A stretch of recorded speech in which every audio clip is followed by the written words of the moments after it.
So I don't know where you want to start the discussion. How do you want to get with this? Uh, I was just gonna open the floor to you. I want to hear your thoughts because I've not heard your thoughts on why this is the way it is, or why you think mhm, it Overwatch is a casual game. mhm.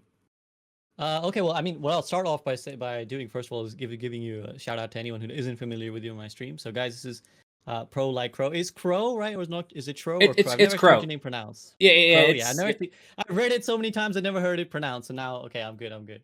yep. Yeah. So And Pro Like Crow, guys. There's a Crow command in chat. Actually, let me update the title to indicate that !Crow will bring up all of Crow's socials. So oh, check cool. them Well, thank out. you for that. Um, One sec. Let me just change the stream title because otherwise people are going to come in and be like, what's going on? Discussing was Overwatch meant to be competitive? Question mark. Crow. All right. Yeah. Okay. So to the question of why I think Overwatch was not meant to be competitive. I mean, I think if you look at a lot of the decisions, it's a lot of scattered thoughts. To be honest, I actually haven't compiled it together for a while. Okay. But I think you look at most of the systems in the game, and they're meant to be beneficial. I think towards the person who dips in and out, and not really the person who super tries. I think a good example that one I've been sort of whining about recently or experiencing recently is how stacking works, where you basically if you're in a stack, you go up against either an enemy stack that's really good, or you go up against people of the same SR, but they're or people of the roughly same rank, but vastly better SR, right? Like their team will be SR wise imbalanced better if they're a bunch of solos and you're a group.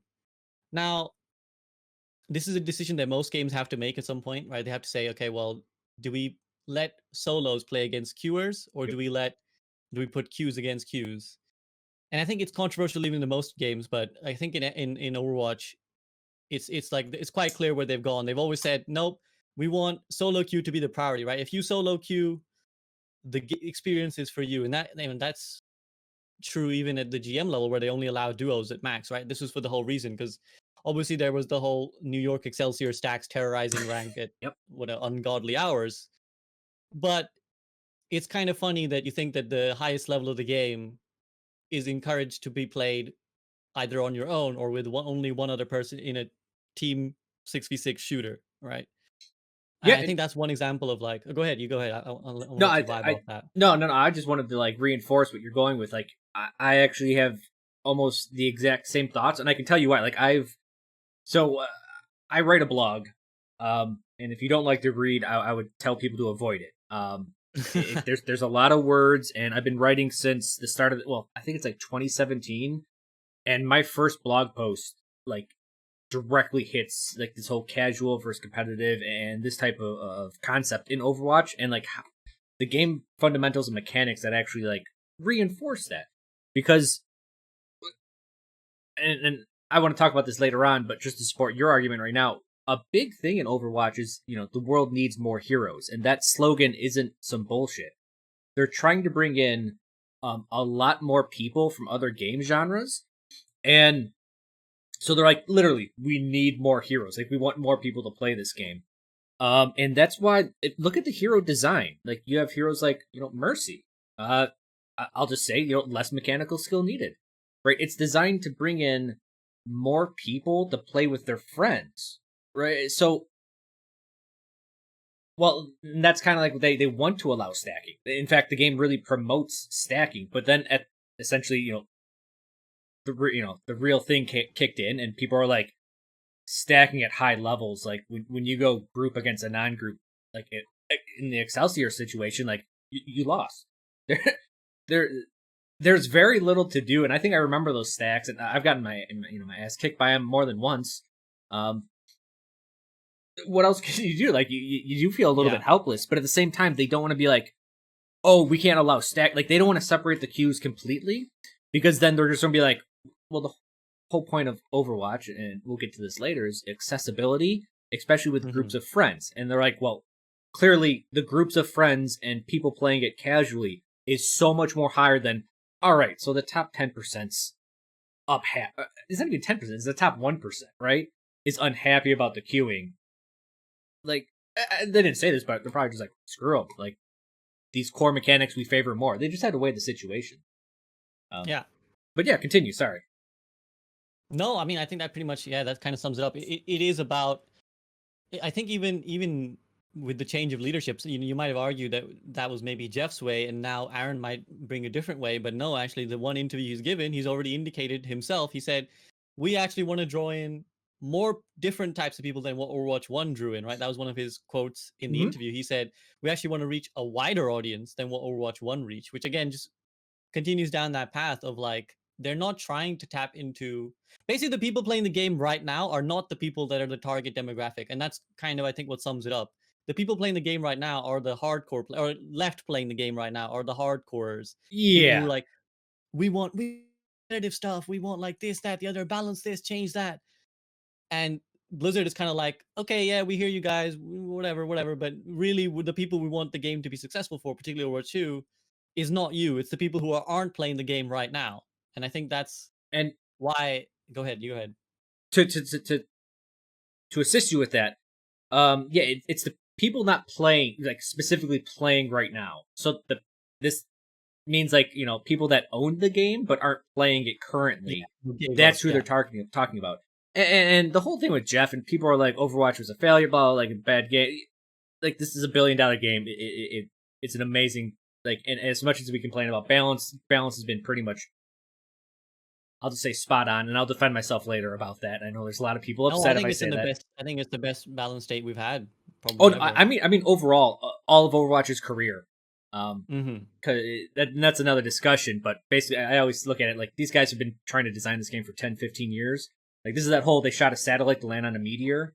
Like, yeah, we're upset about damage numbers by like 10%, but if you sit back and you're Jeff Kaplan back in the day, like you're like, we nailed it. Like clearly very successful. Oh, I lost my train of thought. The people not playing right now. Oh, to the people not playing right now. Yeah, and it's kind of really, you would be an idiot to not take advantage of the IP that is Overwatch. Like, Mm-hmm. God, I'm a one trick, and I'm a one trick because I like how Junkrat plays. I'm not a one trick like these people that are like, oh, at Mercy, but she needs to have like a grenade launcher and do this other stuff, and like they just want to play Mercy. Like they love their heroes, and to not take advantage of that IP, and whenever you go PVE, it brings in a huge crowd because the whole stress and anxiety of the ladder and playing with other people and getting yelled at goes away. So yeah, the fact that they're hitting a larger market, spot on. Like spot on. There is no reason as a company you would not do that, and just trying to get as many people as possible playing the game to have fun, and not even like from a greedy market point of view, but it's just like, do you want 10 people to have fun with your game or 100? Well, 100. Like it's kind of Yeah. simple stuff. Yeah, actually, someone asked me this question recently on stream where they said, like, if you were in charge of the game, what would you do? Like, would you favor the casuals or would you favor the competitive? And I was like, actually, I used to be the person who would be like, no, let's make it a competitive game. It could be so amazing. It could be like an amazing competitive esport. But actually, I'm just like, no, why go that way? Like, what's gonna be what's more likely is a scenario basically, right? Like what's a more likely scenario that the world suddenly realizes Overwatch is a great esport and everybody's like, yes, this is the best competitive game in the world, or everyone suddenly plays the PvE expansion is like, this is a really fun game, let's play this game. I think it's the latter, right? Like I don't Yep. see any world where ever the world is suddenly going to be like, yes, the viewing spectacle of Overwatch League is by far superior to CS:GO and MOBAs and League of Legends and Dota or whatever. Yes, this is the esport we should all hop on. Hmm. But I definitely see a world where PVE comes out and everyone's like, this is the best PVE campaign we've ever played in like a multiplayer game. This is so much fun. Like, let's play this game all the time. So if yeah, I mean, I would make the same decision they did. Just go for the PVE side, go for the casual side. As much as I love the competitive scene, I don't think everyone else in the world would. Yeah, and the whole thing with if we're talking about accessibility, and like, I don't want to say accessibility versus competitiveness, but like competitive is always going to be a sub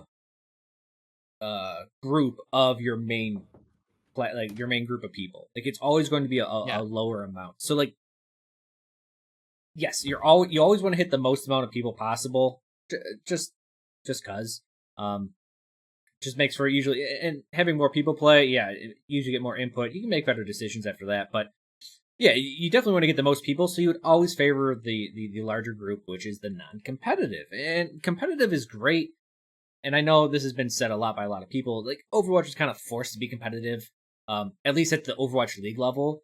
I think for ladder play, it's actually really good as a competitive game. It's just when you get to those upper echelons, we start seeing issues. And that's not even like top 500. That's basically, I'm talking like the top 0.15 or top 0.5%, like 4,500 and up, and Overwatch League. For the most part, man, yeah, like, yeah, I mean, just hitting the largest group possible, I think is really good. Yeah, I think actually the issues with the game competitively, at least in ladder, in terms of ladder, I think the bigger issues are nothing to do with the gameplay. They're to do with the community and how they are facilitated. I think like there's a lot of like quality of life changes that could be implemented now. Obviously, I know why they're not doing them now because it's like, well, we're diverting resources to Overwatch 2. Mm-hmm. But like, um, I think most people are frustrated not by. I mean, there are the people who are balance whiners. Right? Of course, someone's going to lose a game and be like, "Oh, that hero is better than my hero." But I think for the large part, people's gripes are my team wasn't playing with me, my team wasn't communicating. XYZ was horrible. This, that, those kind of are the gripes. And again, that goes back to the idea of like, if it was quick play, we probably wouldn't care so much. Like people enjoy quick play a lot because it's basically the ideal version of the game. It's chill. You get in, you get out, you play a game. Doesn't matter whether you win or lose. You just have fun with your heroes. You're probably just going to play a hero regardless of whatever the meta is. You're just going to play whatever hero you want to play. There's not Right, that much on stake, and then you get in, you have fun. right, and I'll agree. I mean, quick play, yeah, it's the playground, really. That's how I see it. I mean, I really see it like as so. Just a little background on myself. I've been a martial artist of random arts for like 18, 20 years now. Um, and I'm like in my mid 30s, so I've been doing it for most of my adult life. Um, the way I've always seen it is like quick play. That's that's the lab. That's you just training in your normal environment. Like it's very carefree. You're just doing drills. You're trying to figure things out. You're just exploring things. Sometimes you're having fun. It's kind of like that. And then you go to a competitive. That's just sparring. Now again, that's sparring within the same class. That's not like a league, which is what people are trying to make it. Right? You're just doing this thing. And here's this, as a one trick, I'll say this. And in fighting, I've fought some very strange practitioners. And at first, I was like, oh, this guy's not fighting normally. How do I get do I get anything from this? Like, no one's going to fight like this. And then they whoop my ass, and I'm like, good point. Like, all right, so maybe that is a thing you can do. And then what, like, the competitive league would be like an actual fight. Like, all right, things are different. This is actually quite different than anything we've ever experienced. But we will take on our experiences from the sparring and these other things and bring it to that. The problem is everyone sees competitive play as league play, and then like quick play is just an absolute joke.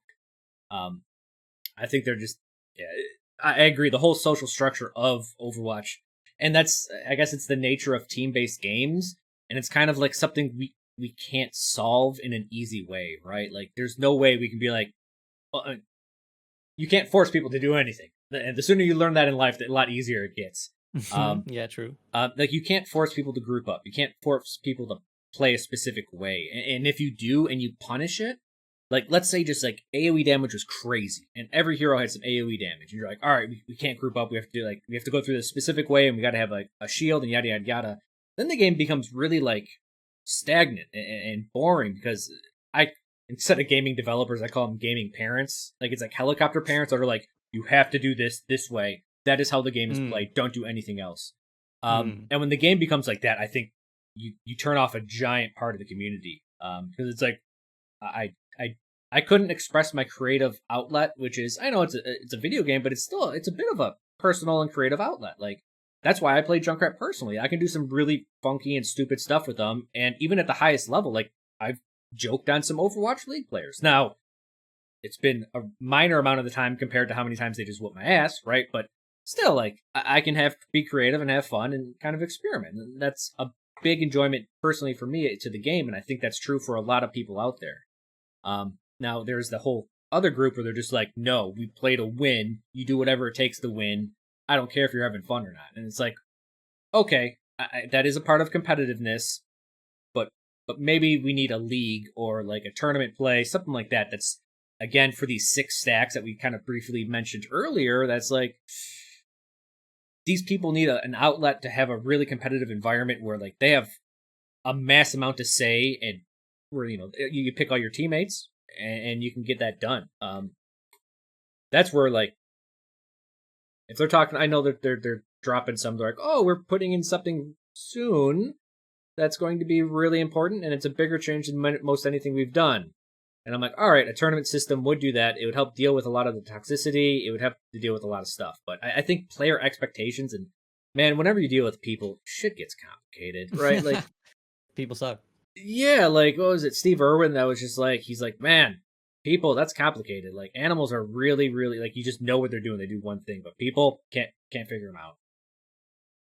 Yeah, I think that's what it really comes down. It's about intent. I think that's really what it is. Like people have different intentions going into like when they hit that Q button on competitive. 6 different people might have 6 slightly different expectations and intentions for what they're going into that game for. It's kind of like what you said, right? Like that is where that's where the biggest problem arises. Whenever we have discussion, this is when I always go back to is there's the person who queues up for competitive who's like, I just want to play Overwatch on the weekend and I don't really have much time. I'll play maybe like 2, 3 games. Mhm. That's it. I'm just gonna play whatever hero I want. I don't even know what the meta is, let alone adhere to it, right? Let alone how it's played. I just want to hit the Q button and go. And then there's people who are like, I watch every game of Overwatch League ever, and I study and analyze them, and like, and those two sets of people, and obviously that's kind of simplifying it, but those two broad sets of people are all queuing to the same mode, and that's where the problem lies because you're trying to fix those people into the same game, and then you have Yep. people being like, "Why aren't you doing what I expect you to do?" And the other guy's like, "Well, I'm doing what I expect to do," So it's like that's where that Right. impasse lies, and that is where the tournament or clan, whatever system, would be much helpful, I think. Right. Yeah. Fully 100% agree. Like the people that want to play like to that degree, and I'm not saying that that degree is right or wrong because some of those times those people are wrong, right? I don't want to like pick sides there, but like if those people have some type of outlet, no matter how small it is, like, and even if like let's say 6v6 became a thing, one, it's not going to be the most played mode by far. Like it's going to be a very small subset of Yeah, players that do it. I imagine the queue times are going to be so horrible that they should just probably do it on weekends or something. yeah, Because like then people can like train. All right, they have like 1 week of a weekend of a whole bunch of things. You know what? They may not even do it on the weekends because Overwatch League is on the weekends, and they may want them to watch that. But that's either true as way, well.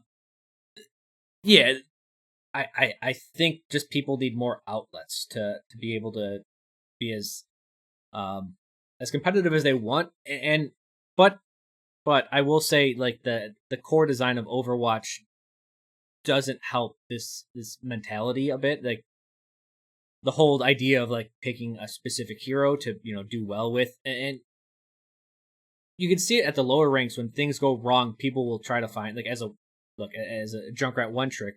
People will try to figure out what's different and just be like, Yeah, of course, yeah. and that has a lot to do with balance and just the game in general. But that's kind of what I will say. That's just the battle Blizzard decided to pick with their design intentions, and it's not like it's wrong. It's just that these are the problems that arise. Um, Yeah, I guess to some degree that is just inevitable because people just don't like if they knew better, they'd be in a better elo, right? Like it's like if people knew accurately how to figure out what was going wrong in a game rather than going, something's wrong here, and then it's like just picking the person who's got the most off pick and being like, you're the problem. Like if they could actually stop, assess the game and be like, we're losing because we're not engaging like this, or they're doing this and we're not responding accurately. If they were that good, they might be better off. But right. that's kind of the nature of games, right? It's like to some extent people will always blame, and it's probably going to be the easiest to blame the off meta hero. But yeah, again, it's like a difference of expectation of, Hmm. are you playing the off meta hero because that's what the game is for, to play whatever you want to play, or are you playing because you demand that it should be played, like you said earlier, the right way? Right. Yeah, and there's also I think just again with expectations. I think there's a little bit. How can I put this? people think they know everything about Overwatch, even up to the highest levels, and they think like something can't work, and you don't really know if it can or can't work until it's tried. So there's a little bit this humbling part where it's just like you got to know you don't know it all. You got to be open to some stuff, but then you have to be like, look, meta is meta for a reason. There's these things, and it's not going to happen a lot. Like usually in a game when you see something like this new come out and it becomes like meta defining, these are big. Like usually they're either things that have been hard to discover or take a lot of talent to discover. So it's just, and that's the problem with ladders. Like maybe you have someone that's like, oh, I want to try to figure out what works against this, and they want to try new things. Again, it's that it always comes back to intention. I could be a guy that wants to, find out how to beat this meta, how to beat goats, and everyone just else that I'm playing with is just like, dude, go goats, please win. That's it. There's no answer. There's just no. We talk about it a lot. There's no answer, yeah, it's just I get frustrated myself for thinking about it. Well, I think it's mainly like it's an attitude thing, right? I think it comes top down. If I can kind of pin my idea where it comes from, I think if we look at the highest level of gameplay, it's not encouraged to experiment in Overwatch League. I think we're actually right now in Overwatch League, we're seeing probably more diversity than we've seen in a long time. Yes. Apart from when it was forced with hero pools. But again, it's like I've talked to many coaches about this. Like I've literally had podcasts with a bunch of Overwatch League coaches asking them, like, well, people say, why don't you guys experiment more? And they're always like, well, there's no incentive because there's the meta comp, and as a coach, my job is to train the team on the meta comp. Because if I spend, let's say, 10 hours trying to train them on an off meta comp, and then we get those 10 hours in, and it turns out that off meta comp doesn't beat the meta comp, we've just wasted time we could have spent training on the meta comp. So from a coaching perspective, it makes complete sense because the game doesn't disincentivize you from hard locking the meta, basically, right? Like there isn't anything to stop you from just picking the 6 best heroes over and over and over. Now, in a great game balance state, which again we're kind of approaching there, you might have like the map might make enough of a difference that you shouldn't run the same comp, or an individual's talent on a particular hero might warrant something off meta being made to work. But generally, if the balance state is even slightly skewed, and if someone is even slightly too strong and they can be rinsed on every map in every scenario, then you're going to have this inevitable state where the meta is super hardly entrenched. The pros will play it on every map, no matter the consequence, no matter what their individual preferences are. And then I think that's where the attitude trickles down, like top down. It just goes because people watch Overwatch League and they're like, well, these guys only play these 6 heroes. Why would I play anything else ever? Whereas again, if it was a bit more like, if there's people you can look at and emulate and say, well, they play weird stuff and they win, so why can't we play weird stuff and win? So I think that's where, if I can pin it down, that's where it comes from. Yeah, I would probably fully agree on that one. I mean, again, it's about intention of the ladder. Overwatch League players, they're not getting paid to experiment. Obviously, if they can win with it, that's great, but it's just return on investment is so low on that. But when you get the ladder, obviously, is it supposed to be to figure out the game, or is it to have fun, or is it to win? And truly, some of these guys, like they are playing Overwatch League for their life. Like they're making great money. Like this is what they have to do. Same with the coaching structure. There's actually like a lot of people just putting a lot of stuff on the line just to play this, and you're like, you want them to risk everything just so you are like, oh yeah, it's not a boring game now. Like, what the hell does that mean to an Overwatch League player?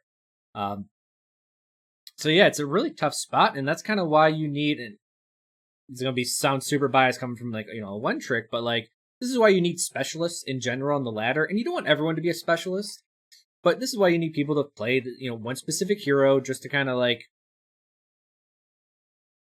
put that thought in your mind. You're like, huh, maybe this could be used that way. But I really think all of this it really comes down to getting stuck with the meta and all that. I think it really comes down to a design decision. What really sucks is, in other games, basically you can't swap it anytime, right? Overwatch, that's the big kick. In Overwatch, like if you run up into something you can't deal with, you usually just you can pick a couple different heroes and you can deal with it. The problem is that confrontation of having something that you can't deal with is actually what makes other games so exciting. like when there's an outdraft or a really tough matchup, and you're stuck with it. In Overwatch, like, when the going gets tough, you get going. You just pick what works better. In other games, you're kind of stuck with it, and it's the positives and the negatives of the system as a whole. Yeah, I It's mean, interesting. yeah. I mean, I don't want to dredge up the bingo word, but like this is why I've always been for hero bans, right? Because I'm an advocate of like, let's see how the pros, or let's see how the best people deal with this hero not being accessible to them. Like, how are they going to deal with this now that they can't, because the pros as well, they work in a very flowcharty kind of way where they're like, well, I won't pick Pharah because Widow is strong right now. So if I pick Pharah, they'll go Widow, and then so I'll just go pick the thing that already counters Widow to stop them from even picking Widow in the first place. So Yep. they go this very flowchart, but like that's why I'm always of the idea out something from that equation and then see how they go. Like take out Widowmaker, now see how they deal if a Pharah comes into play, right? So that's kind of like how it is. But I also think the other thing to add on top of this is cheesing in general in Overwatch is not as Don't. rewarding as it is in other games, I'm basically. I'm glad you bring that up. I know you're a StarCraft 2 player, right? I was gonna go exactly there actually right now. Yes, man, do it.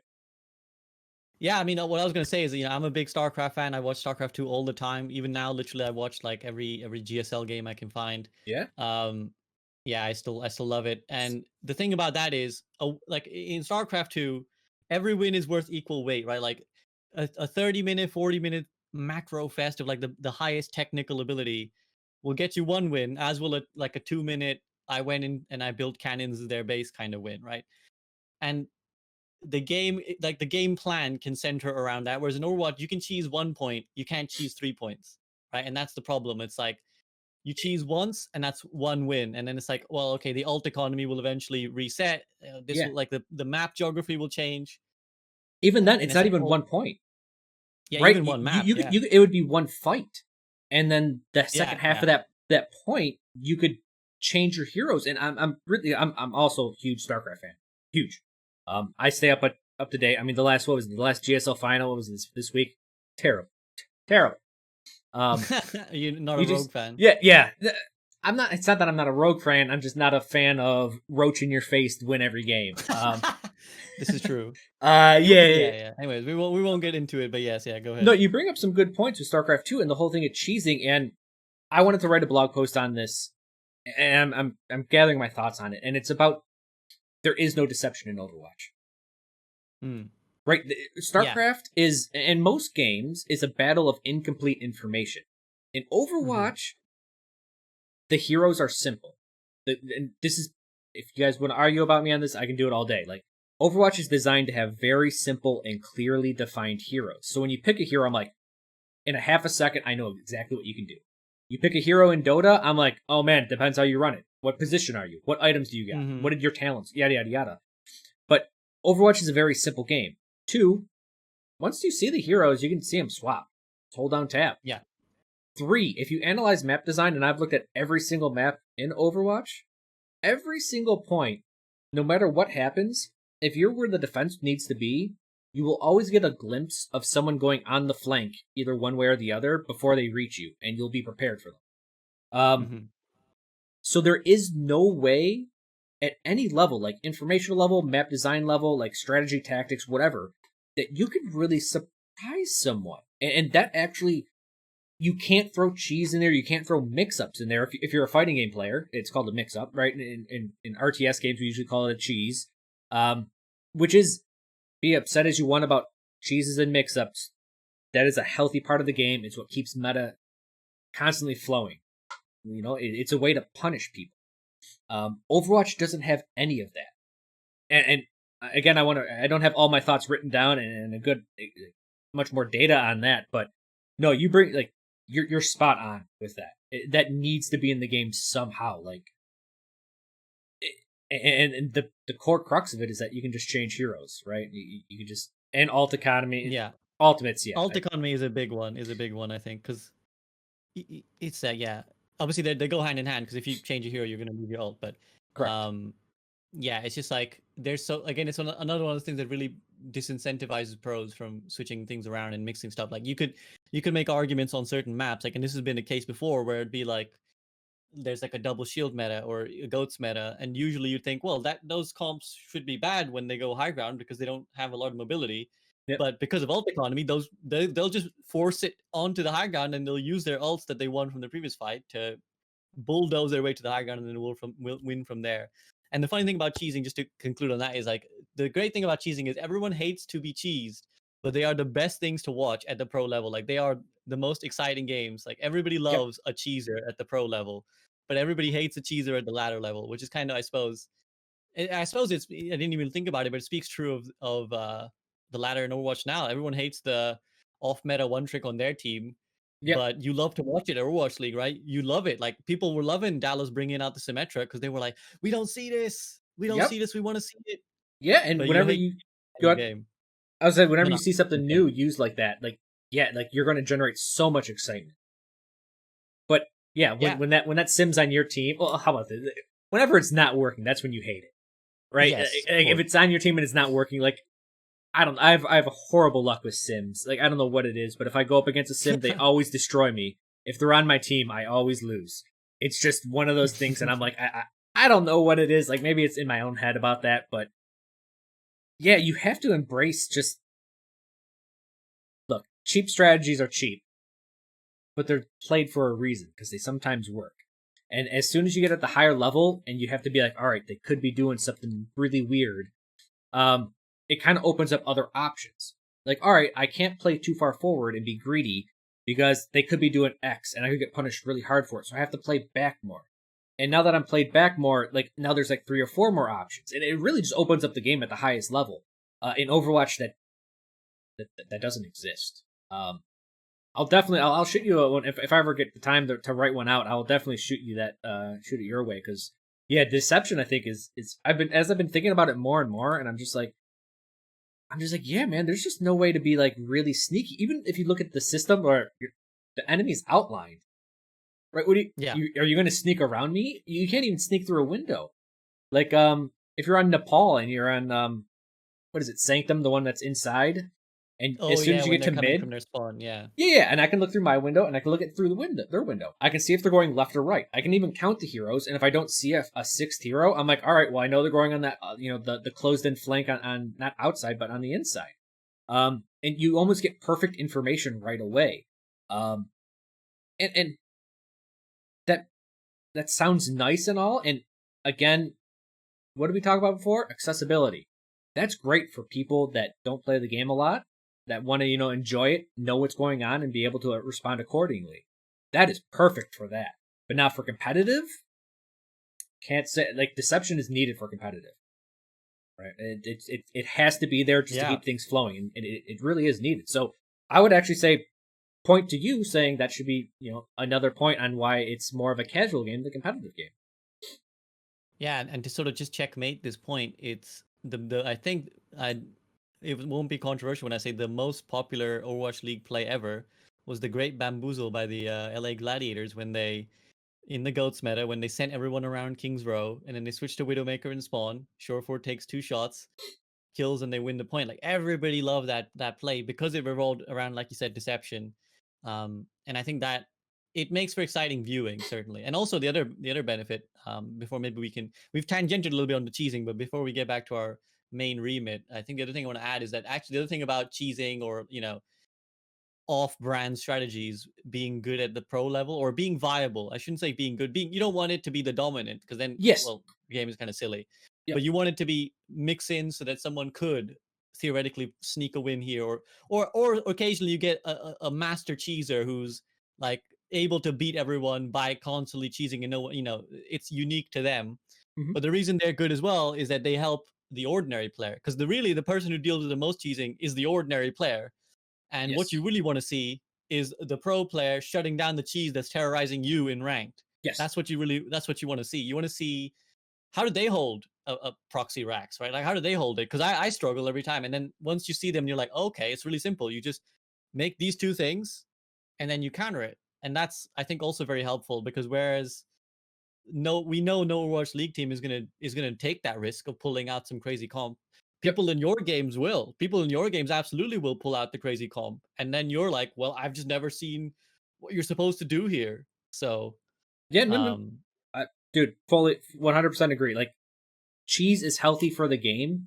Any type of cheap tactics like that, and I'm looking at chat and they're just like, "Oh, I don't like the word cheap," and it's like, no. It's when you get killed and you're just like, "You bastard!" Right? It's like a slick thing. It's like, "Oh, I know what you're doing now, and I can deal with it." But it worked that one time, right? Like in other games, when that happens, they you usually win the game. In Overwatch, it's like, "Oh, you won the fight. Good luck." How many tricks do you got?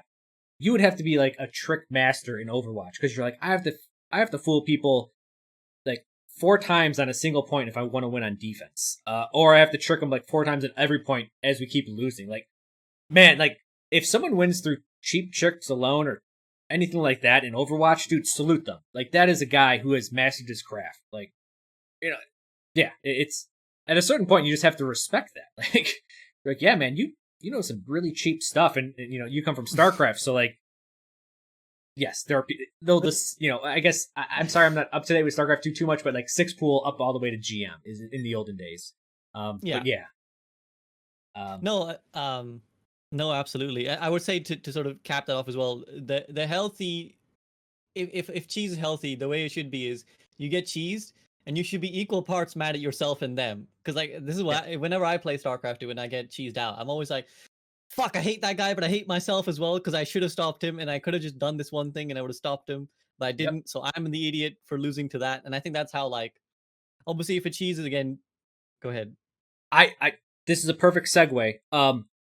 So in your head, you're like, I just needed to know the right answer and I could have dealt with it. Like I could have made a Mm-hmm. decision and this could have been fixed, right? Mm-hmm. All right, so I all right. There's 2 ways. I wrote some notes down. How much time do we Nice. got? Do you want the long We got story or the time. short? We got time. We can Okay. get the long story. Oh man. Okay. I'm like people here from my channel. They're like, oh shit, I can't believe you said that to him. Because I can talk for a while. Um. All right. So actually, I apologize. Can I run to the bathroom before I start this? Because I feel like I'm gonna Yeah, need go like an ahead. Go hour and a ahead. half. Go ahead. I Go ahead. apologize. I'll fill in chat with anyone who's not familiar with some more cheesing ideas. Basically, guys, to elaborate, I mean, it's right now we're theory crafting. It's really hard to say what is like how to implement this, right? I think again, like the thing is, I don't want to advocate for too much craziness right now because actually Overwatch is in a pretty healthy state and we are seeing a lot of diversity at the pro level. So I'm not saying this in any sense of like we're poking at Overwatch League right now, just the game on theory. It would be nice to have more stuff like cheesing, like hero bans would potentially actually allow more cheesing. I know a lot of people think that um hero bans will rigidify the game, but I actually think it'd be the other end. I think it would, if you can take out certain answers, it allows cheesing more. So right, Crow's back. I don't have to buy time. Thank you. Sorry about that. I've noticed as I All get good. anxious in life, I drink a lot of water. I keep on sipping. That's I good. notice. Water's Yeah, good. yeah, yeah. It's not a bad habit, but like I'm writing down notes. I'm like, I got to make sure this is great today. So I was pounding water all this morning. So all right. So I I really appreciate like that you're a StarCraft player. So I'm a bit. I don't know how much older I am than you. I'm in my mid-30s, but I grew up on StarCraft Brood War.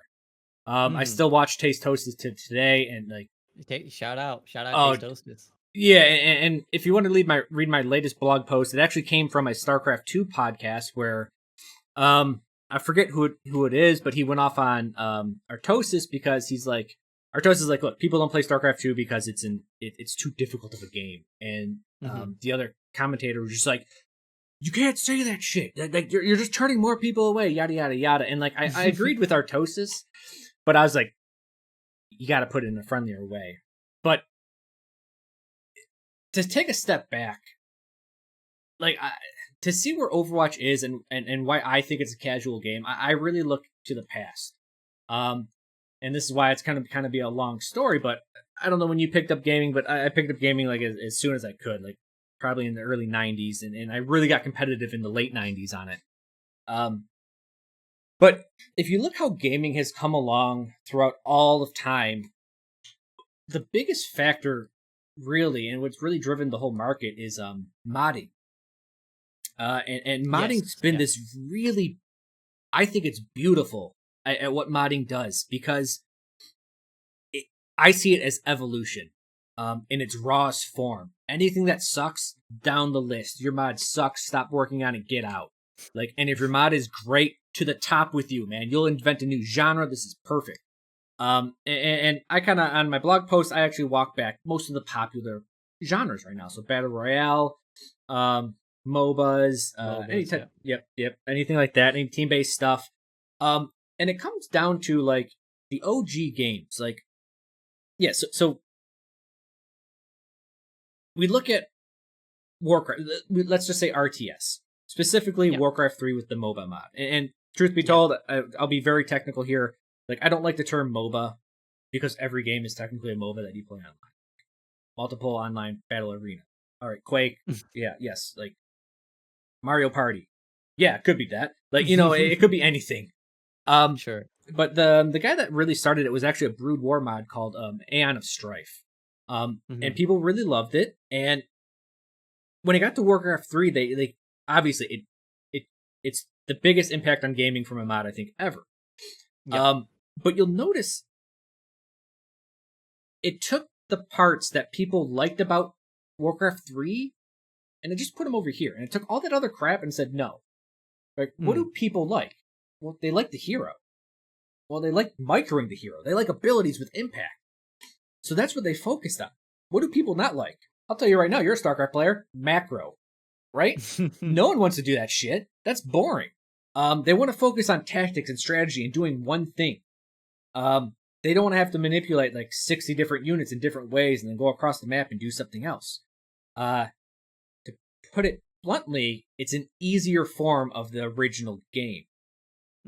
Now, I don't want to say easier as in like I don't want to say like look down on it and be like, oh, that's easier. But you have to understand it from the base game of an RTS, just dealing with one hero. It's a simplified version, right? Yes, it's simplified.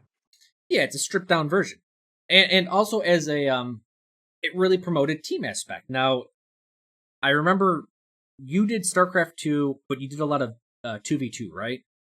Was that correct? I do 1v1, I do 2v2. I don't do much 1v1 anymore because of like how competitive it is, and I'm so out of touch, so I sometimes just 2v2 for fun, but okay, this is perfect. You're like the case I actually like.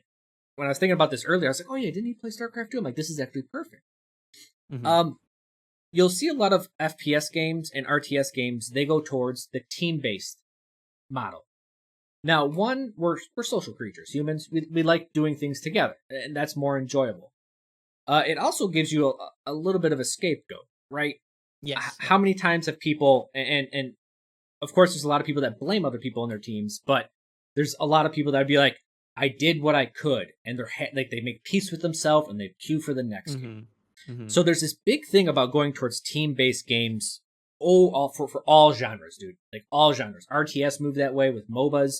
FPS moved that way with Team Deathmatch. And then like they took Team Deathmatch and you look at Arma and they kind of made the battle royale genre, right?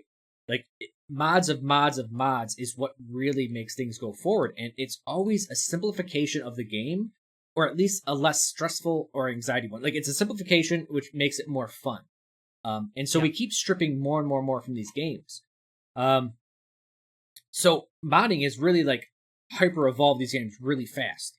And now we're at like Overwatch, and we kind of took all of these concepts from all of these these mods and kind of brought them in. Right, we're team based, so inherently we're going to be like less anxiety because people don't talk about it in Overwatch enough. Ladder anxiety is a real thing. StarCraft, people have written books on this stuff. There's so much resources to get over ladder anxiety. Like, if there's anything, and I review a lot of people that play Junkrat or other stuff, but like some people are just like, Crow, I get in the game and I freak out. I don't. There's too much going on. And it's like, all right, man, you got to deal with ladder anxiety first. So it removes this anxiety. It makes the game a little more fun because we can work with people. basically there's specialists. There's people like you only have to focus on a single task and get good at that, right? Like we have people that just play tank, and we have people that play damage and stuff like that, or support. And the other thing that a lot of game genres are now doing is moving to ability based. And even like my child, Quake 2, the Quake genre I love. That is what I grew up on. Very hard and cutthroat. You look at Quake champions, they now have champions, different stats, with abilities. Now, from a game design point of view, abilities are really beautiful. They make something that it can be more powerful, but you put it on a cooldown. It can be easier to use, but again, it has a cost. Because like if you had something, let's say on a sleep dart on a 1 second cooldown, right? Everyone be like, it's overpowered. And you're gonna know it's not just that it's overpowered, it's that it's easier to use and you can just constantly do it. So obviously it would break the game. Well, that's what abilities are kind of supposed to do. So as soon as you start moving in more ability based into any game, you're making it a little easier by making it more accessible, right? I kind of keyed off you. I said, oh, if you knew how to deal with that cheese, you would feel better about it. That's what Overwatch does. It goes, oh, that Tracer? Yeah, she's a real hard hero. She's a tough cookie. You could play McCree and make a decision based on an ability to deal with her. That's what Overwatch's whole subtle design is. It's to make decision-based play a little bit, I don't want to say it's as important as mechanical-based play. Right? As far as FPS genres are concerned, it's just getting closer and closer to mechanical and taking a little bit less from mechanical away. Sure. This is what really defines Overwatch as a casual game in my point of view. So start going over my notes. Yeah, the purpose of so into the game. And I think the world needs more heroes is such a beautiful line because like at first you're like, yeah, I get it. They literally want more heroes in the game. Yeah. But it's actually like, no, we want more people to buy this stuff. Like they want more people to play the game. And the FPS genre, did you have any FPS experience before Overwatch? No, actually I didn't, which maybe speaks to the game itself. Yes. Tell me what was it like picking it up? Like did you feel, I guess the big thing I want to look for is, did you ever feel intimidated by the mechanical skill needed in the game, or did you not even think? No, I mean that I think again what drew me to Overwatch was it allowed me to transfer my skills from other genres into a genre I'd never previously dived into, right? I've played MOBAs, I've played RTSs, and I've played MMOs, and I was able to channel all those skills where I was like, tank drew me instantly because I always tank whatever whatever game I play. Usually I'm like, I like being the tank. I like doing stuff so that other people can, make plays off the back of my good hard work. So, I was just like, yeah, I mean, I can play Winston. I can play Reinhardt. I don't have to aim as good as these guys because usually like, you're playing Call of Duty and you're up against people who are like, got so much more learned experience than you, right? They've been playing Call of Duty for years and they're just shitting on you with the sniper rifles where you're there like, oh, my hand is trembling. I can't even do it right. Whereas, I came in, I can play Winston. I don't have to aim. I can just use use his abilities properly. And I can make value. I can have as much value as this guy who's like some sort of CSGO semi-professional and plays Widowmaker all day long. 100%. You are the case in point. Like, this is what the whole point of Overwatch was meant to be. It's like, all right, so there's these people like me. I came in. I mean, I've been playing FPSs since before I was a teen. So I got like over 20 years of FPS experience on these people in a game where like you're just like, man, I got Winston and I just want to zap people and I got a shield. And I'm like, give me a fucking gun. I'm going to destroy everyone. And both of our backgrounds worked for us. We both had an option to play the game. Like the game made it so that we could still feel useful. And I think it's really brilliant that it said, hey, FPS raw mechanics, that's great. You know what? You can do that. We have people for you. We have heroes designed to do that. But all those other people, you know what? We got something for them too. And this really also helped people. Like I had friends that didn't play FPSs. We could never play an FPS together because I was so much better than him.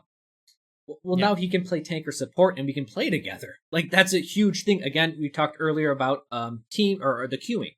And this is a thing where it's like, we want to encourage people being, grouped together and playing as a team.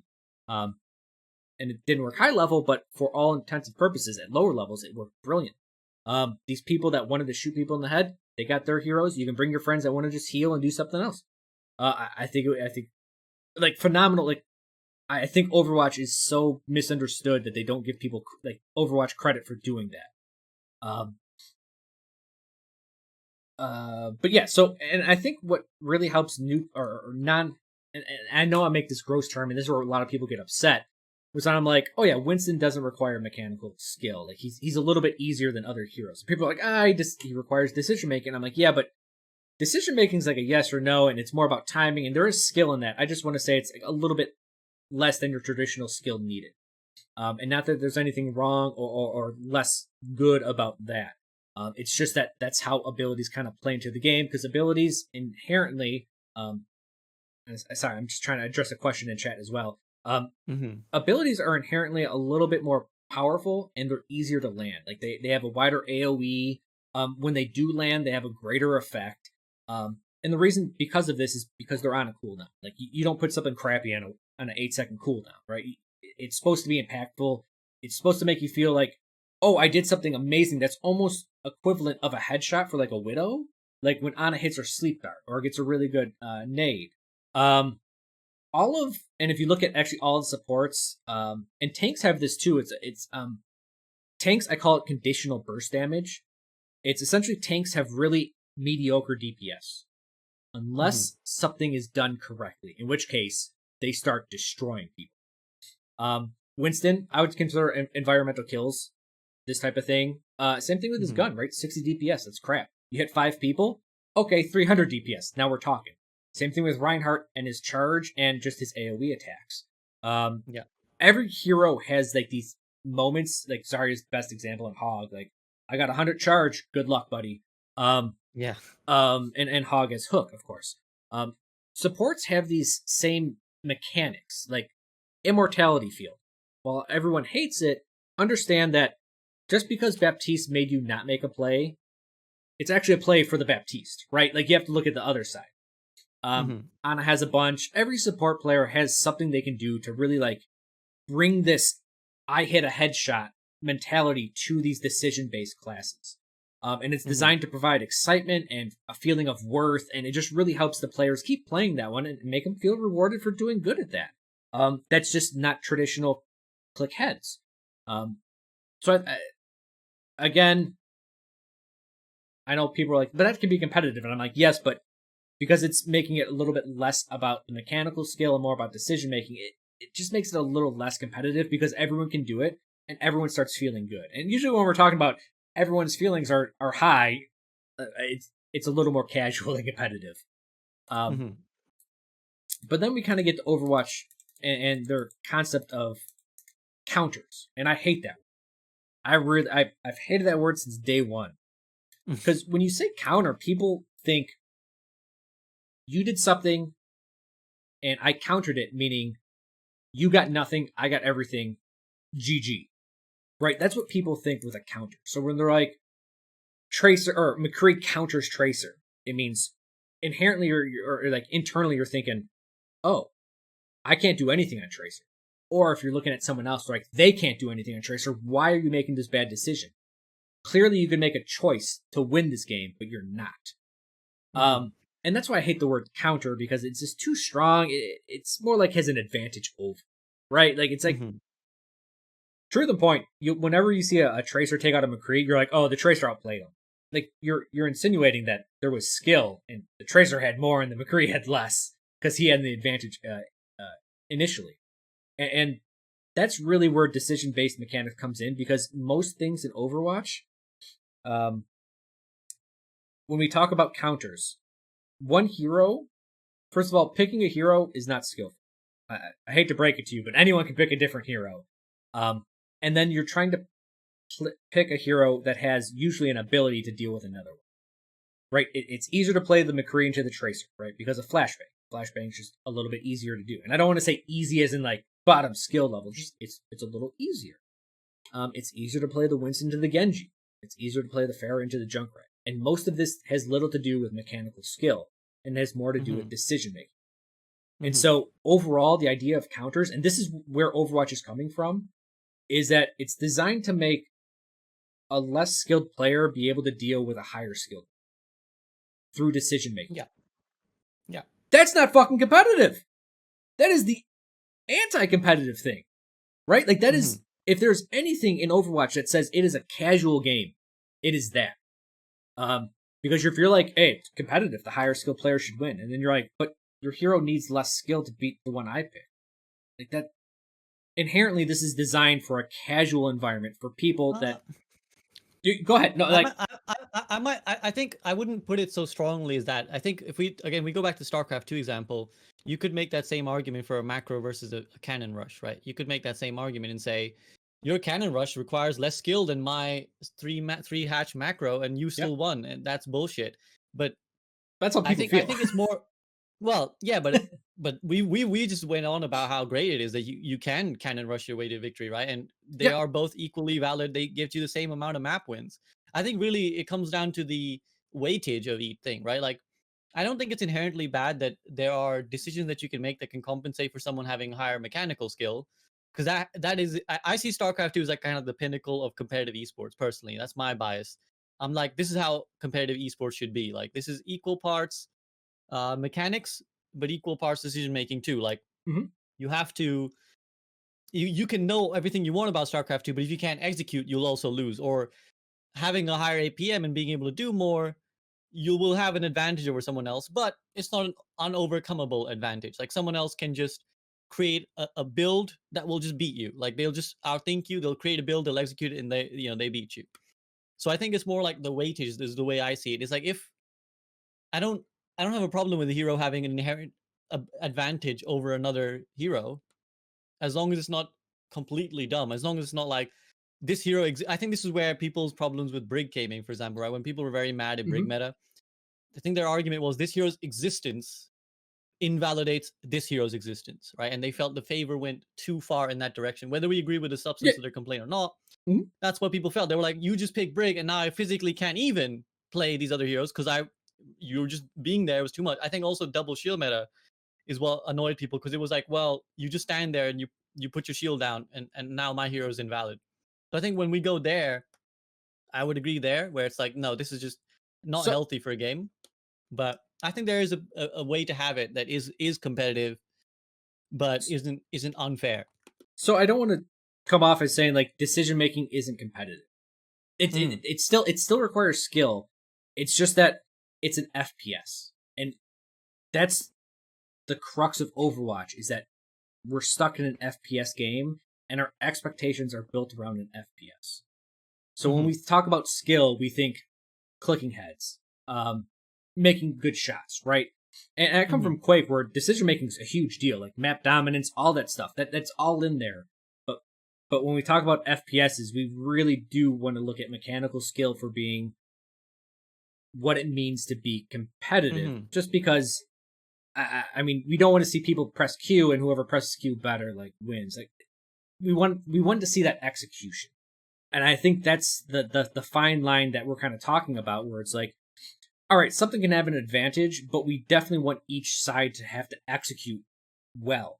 And my point is that that's true. Each player can execute well. It's just that one has to execute a little less well in most cases. And at the higher levels, this kind of breaks down completely, right? And that's where kind of Brig and the whole goats thing really, like, where it kind of was forced from, because people that played Tracer and these other heroes incredibly well, it made other heroes feel useless, right? What Brig did to these people is exactly what those people were doing to other people, and it was just kind of like, the older brother punching the middle son, and the son, punching, the youngest. That's really what it was. That's kind of what Overwatch was. But no, like, I get you that decision making can be competitive, and I don't want to come across like that. And I know I come across very intensely. That's how I am in life a little bit. Go ahead. No, I was gonna say I'd love to probe a little bit more to really, I really want to like kind of get a good understanding of like what you're saying. And so my question would be, would you feel differently if Overwatch was marketed not as an FPS? Is it like an expectation thing where it's like, it's an FPS, so I expect that mechanical, head clicking, as you said, should be the dominant value, should be the dominant kind of resource. The thing is I think it's just because of how you interact. It's not just the FPS like view. I think it's just how the game is played that really like dictates its values. Like you could say it's a MOBA, and I you can market it as whatever you want. I don't think I would personally I would feel any different about it just because like, oh, everyone's just you're all just shooting people. It seems like an FPS, and there's all these expectations that come with it. Yeah, like no, like I said, sorry, it wouldn't really change my opinion at all. It's kind of like when Sim like they moved her from what was it support to defense or defense Mhm. to support, and I was like, I mean, like I got chapstick here, and you could put it whatever folder and label it whatever you want. It's still going to be chapstick no matter what folder it's in. You know, you could put it in the folder called attack, and it's still True, going to but that, operate that like does get Sim. complicated though when they add roll lock on top, and now you can't pick the chapstick if you picked another Yeah. chapstick. Yep. And I think Rollock is a man.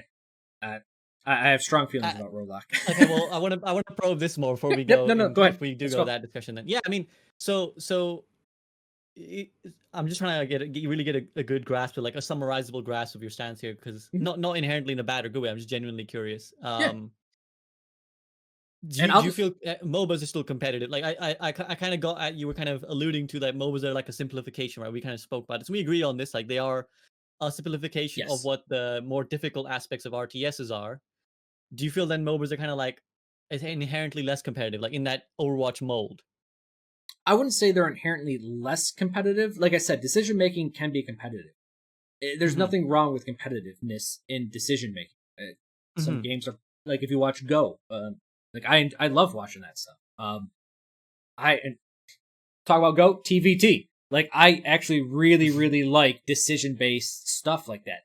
But and maybe this is I'm a little bit because I do fight and I do all that.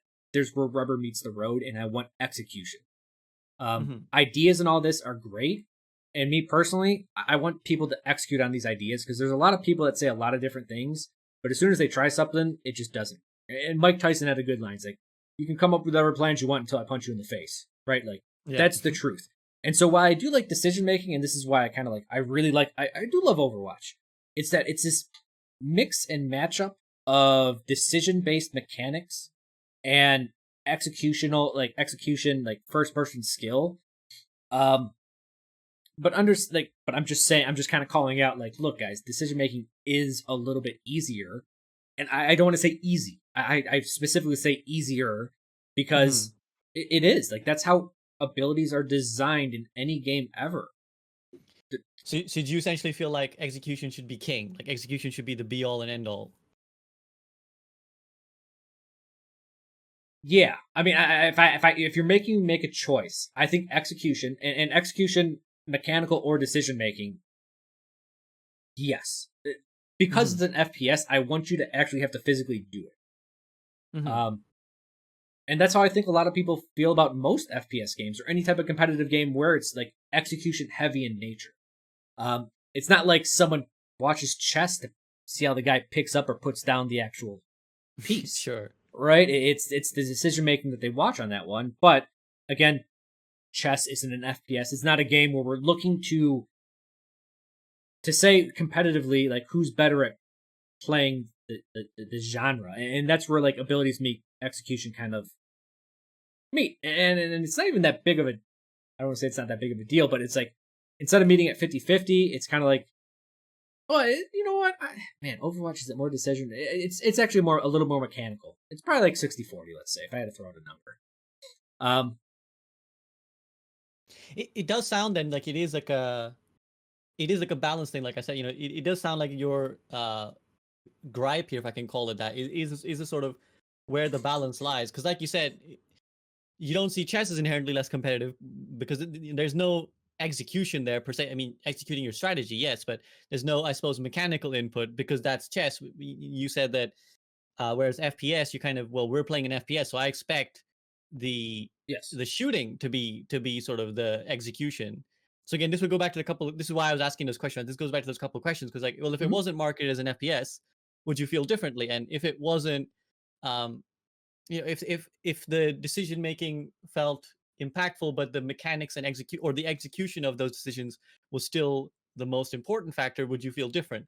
So it does sound to me. I mean, and correct me if I'm wrong. Please do. It sounds to me like your gripe is mostly with the balance, like the weightage of execution versus It's uh it's not a inherent problem. It's not a decision. problem or a gripe. It's Mhm. kind of an observation. Sure. And Sorry, I'll frame it that way. yeah, yeah, yeah. And I don't want to come across like I think the game should be this way or should be that way. It's just when you're saying, is this game more competitive or is it more casual? I'm going Mhm. to say if there's two people in an FPS game and they both have to shoot Mhm. each other, but one guy has an ability to stun this one with a 5 meter AoE like ability that's easier to execute. Well, if this is what people always go up against, like yeah, like this, it inherently by having abilities to take advantage of another one, like in But an is that easier not a manner. balance thing then, though? Is that not like a balance thing? Because in a good balance state, the guy who has the harder hero will beat the guy who has the weaker hero, unless that hero was designed specifically to counter that hero, because it is a Yes, team game. So yes, that's it it. is a That team game. right, and that's the thing. It's like people can pick that hero to deal with a harder situation, and Hmm. that's my whole argument. Is that your ability to make a choice, which there is some skill in making a choice, but understand when you go to swap your hero, anyone can just pick that hero. There's nothing skillful Hmm. about picking that hero. And that Hmm. hero has some inherent advantages. Inherent means you didn't work at it, right? Hmm. You just picked it. Over another one, then you actually did nothing skillful to get that advantage. And then you just beat them with that. That will be a little less competitive than in an environment where you actually have to execute and only execute. That's my observation. And Sure. and it's that whole idea of making decision making more important. And I don't want to say it's more important than mechanical skill, but it's more important than any other FPS out there to win. And that's what makes Overwatch a casual game, like at its really base level. Um, Yeah, yeah. I would say sort of my 2 points. That would be one. Well, I mhm, guess one element is that it is a team game. So like, how much do you weight the larger picture, right? Because again, in the example of like, let's say Tracer is really strong and they have a player who's really good at Tracer, but you want to mhm, pick, let's say, old school Brig who could one shot her, who yep, is an easier hero. I don't think even Brig mains would probably disagree with that one. Is an easier hero, but that in itself might gain an advantage to the team, right? Like in this hypothetical where the team might gain an advantage by forcing someone onto to Brig, and that is in itself a win as well.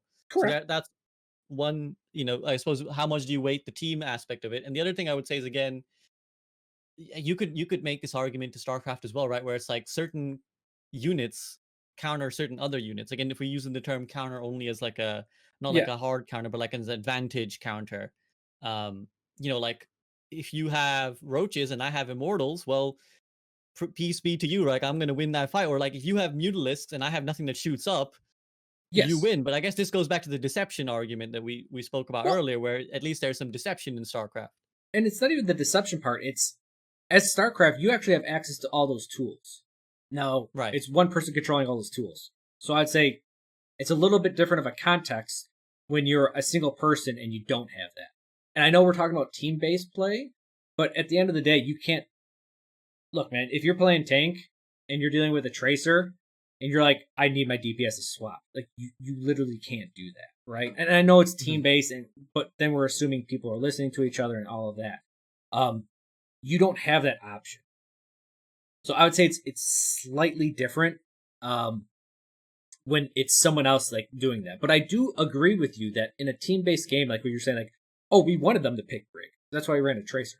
I think that's great. I think there's a lot, and again, I don't want to come off the wrong way where like I'm saying decision making is bullshit.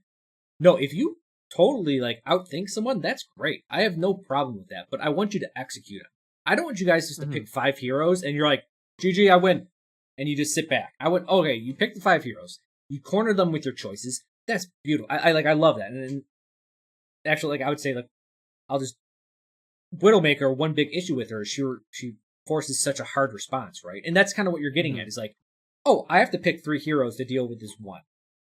All right, so that means they have 5 heroes to deal with the 3 heroes I didn't pick.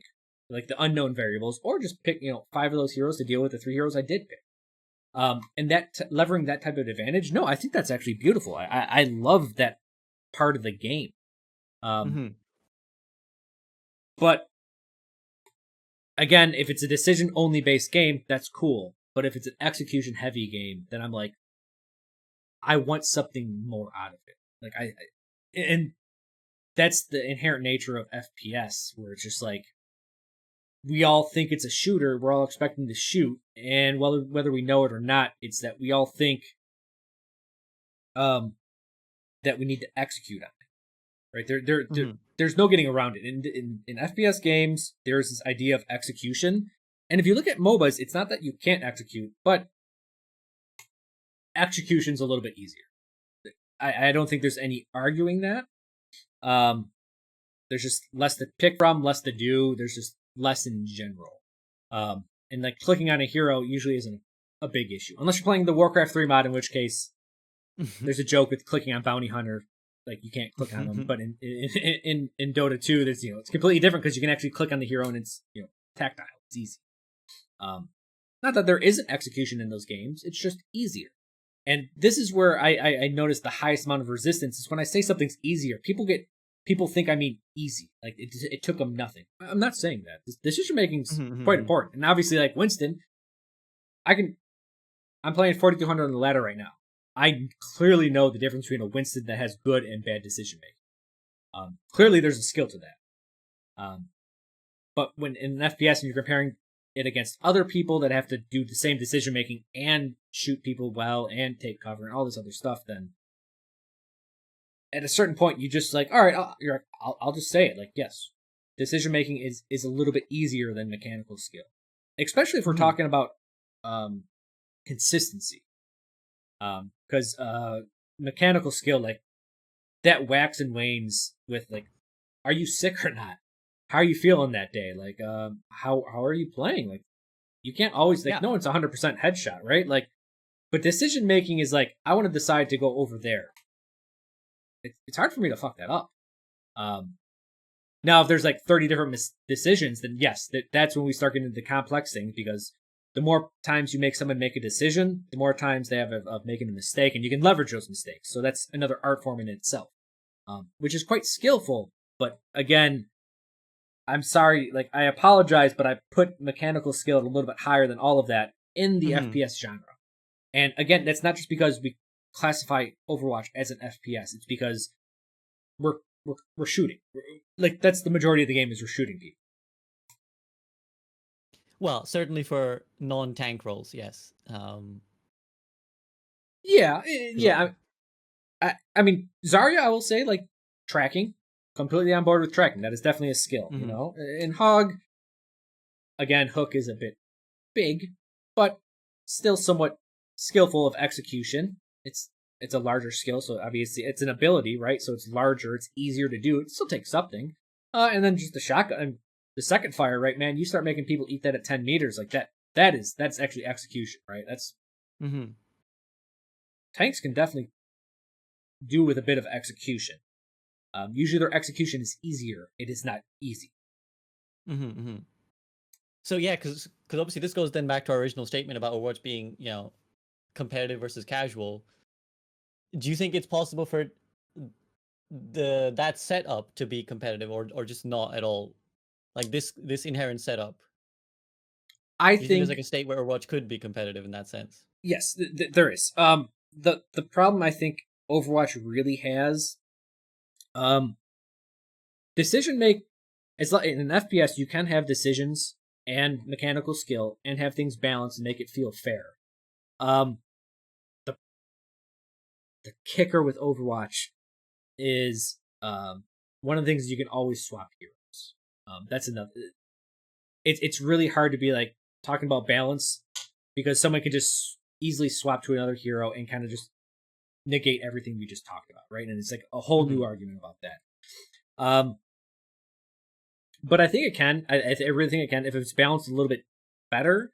I don't mind heroes having an advantage over another one. I just, as you mentioned with the Brig argument, I don't want it just so overwhelming that they just can't do anything at all. That's all.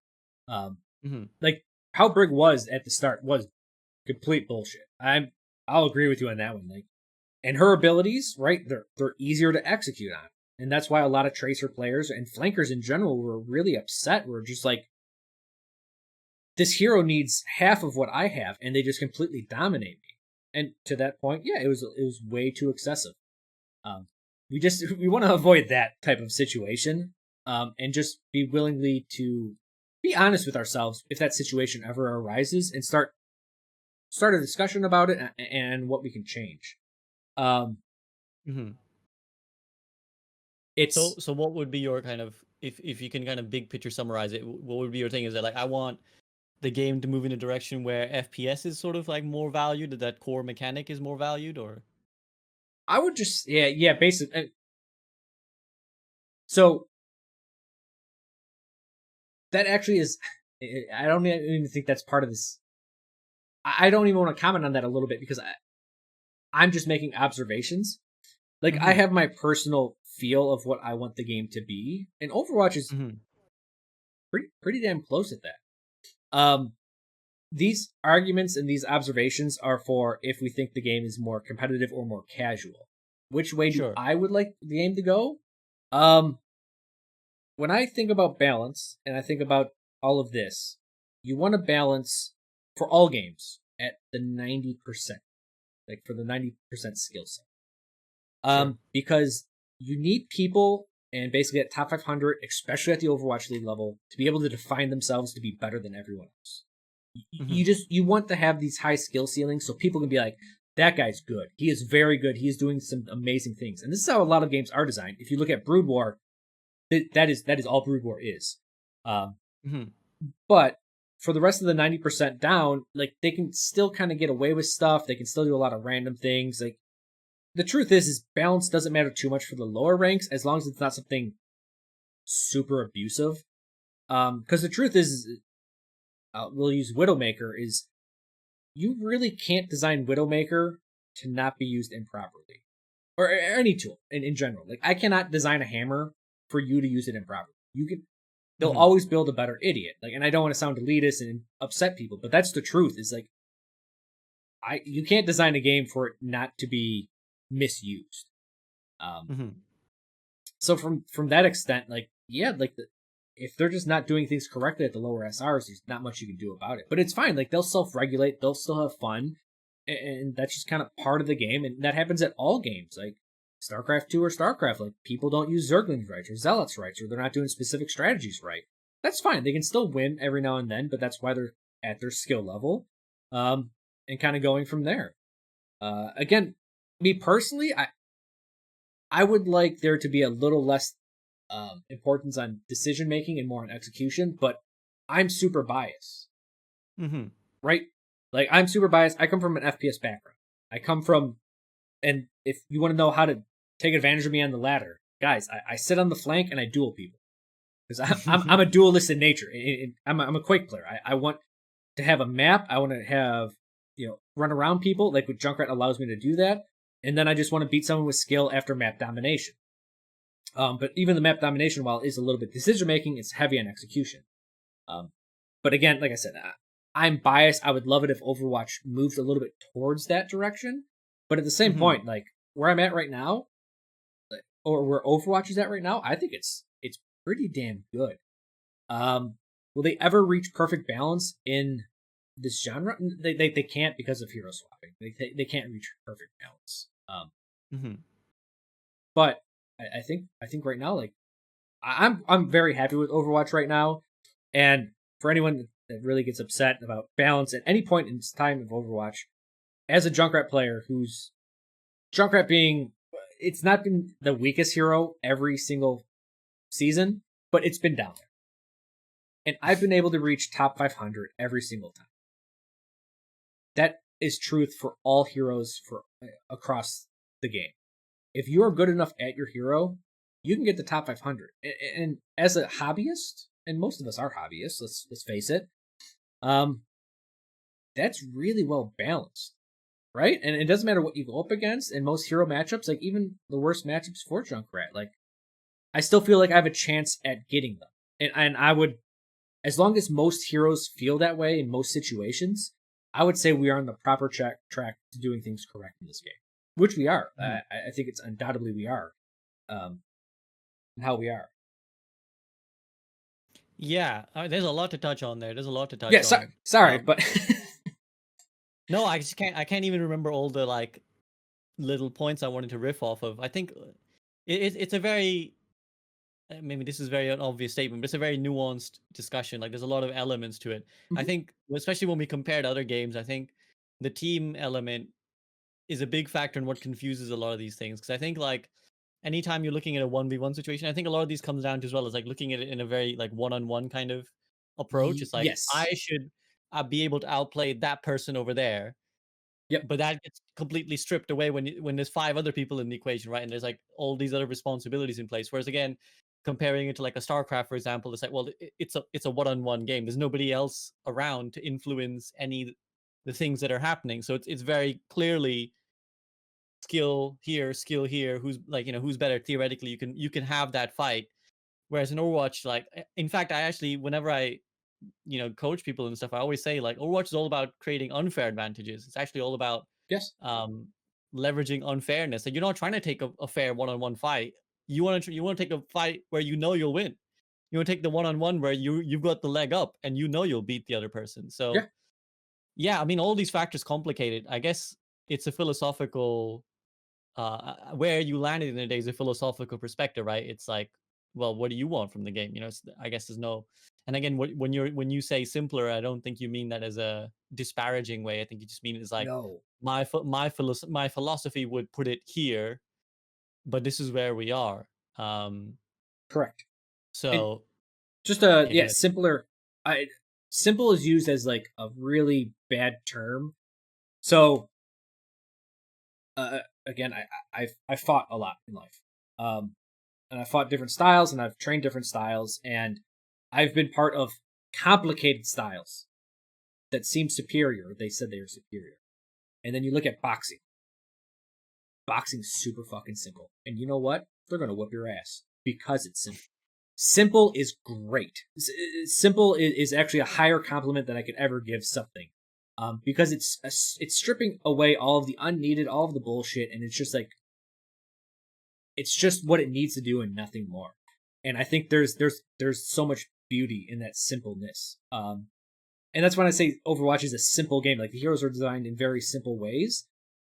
Like we dodge all of the facts of like experience, right? There's no economy outside of alt economy in Overwatch. Like, there's no gold. There's no buying items. There's no skill builds. There's none of this stuff. Like you pick a hero. That's it. Doesn't matter what time of the game.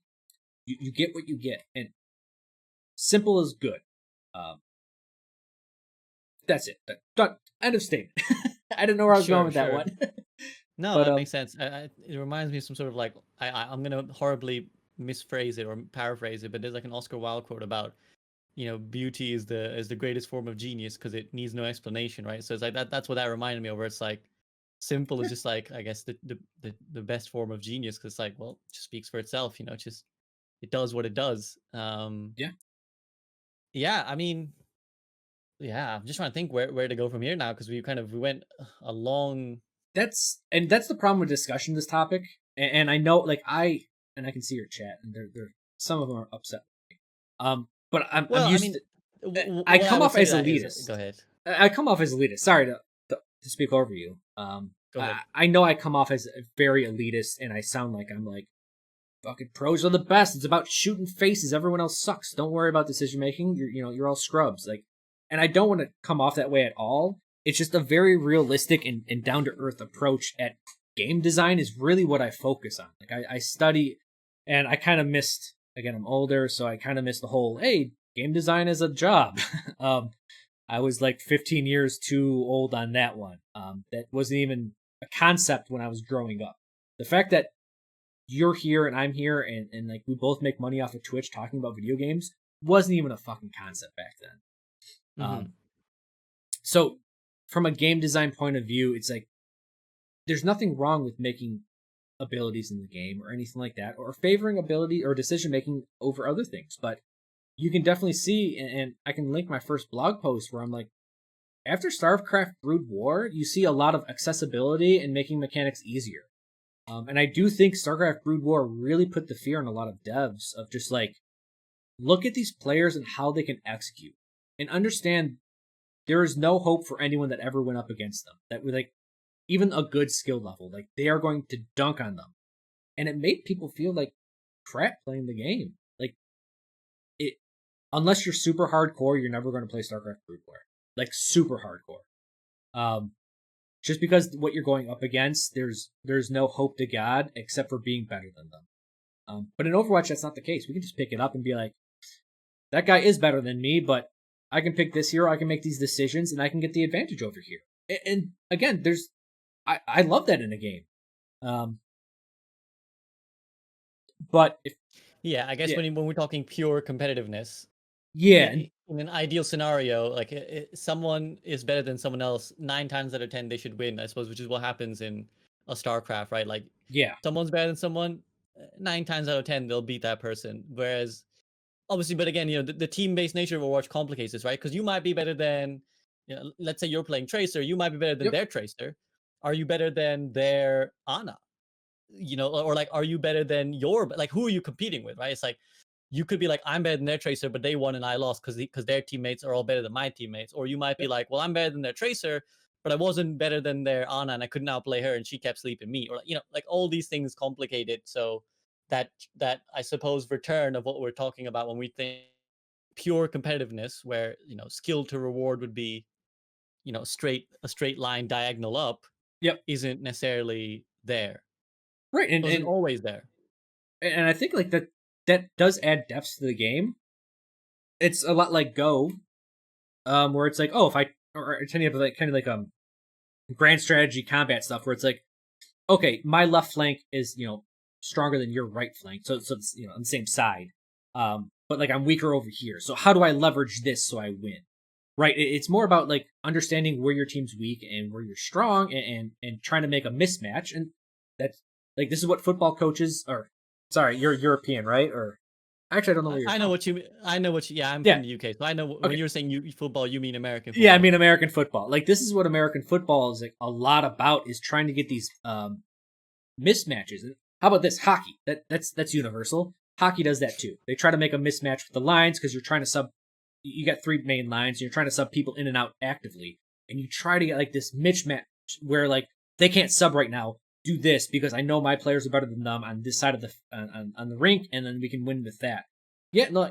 Again, I'm not against decision making, and I know that's how I came off, where I'm just very strongly about that. But that does add complications. It does add, I think, I think it adds some nicety to it. It really is. It does give the game a lot of flavor, and it makes some of the games feel. If you really looked a very close eye at it, it would make each game feel different. But no one takes a close eye to it, right? Because like Mm-hmm. I'm playing Junkrat and I can beat their DPS. That's one situation. Well, what about the next game where I can't? Well, to me, that's a completely different game. For most people in my game with me, they don't know. Like they probably don't notice that. Like the Reinhardt or the supports, they really don't know what the hell I'm doing most of the time, and if I'm doing it or if it works or if it doesn't work. Like unless it's like I fill up the kill feed. Um, and that's that. While it's nice for me to understand that, it's really hard to show that to other people, especially Mm-hmm. with other teammates in the game. No one has a really good holistic view of the game when they're playing it at any one point in time, I feel. Yeah. Well, I mean, and it's hard to because it's a first-person game and not Yeah, a top-down. and it's quick. It's very quick.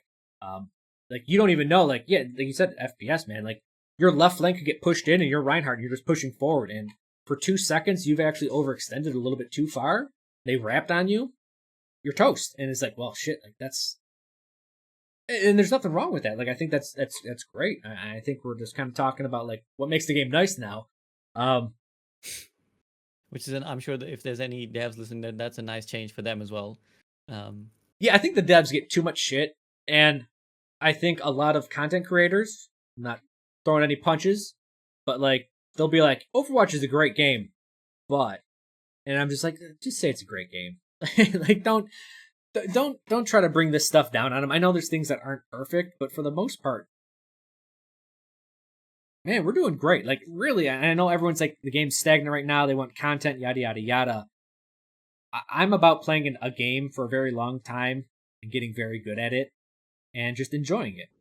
Um, that's why I keep playing Well, Overwatch after all these years.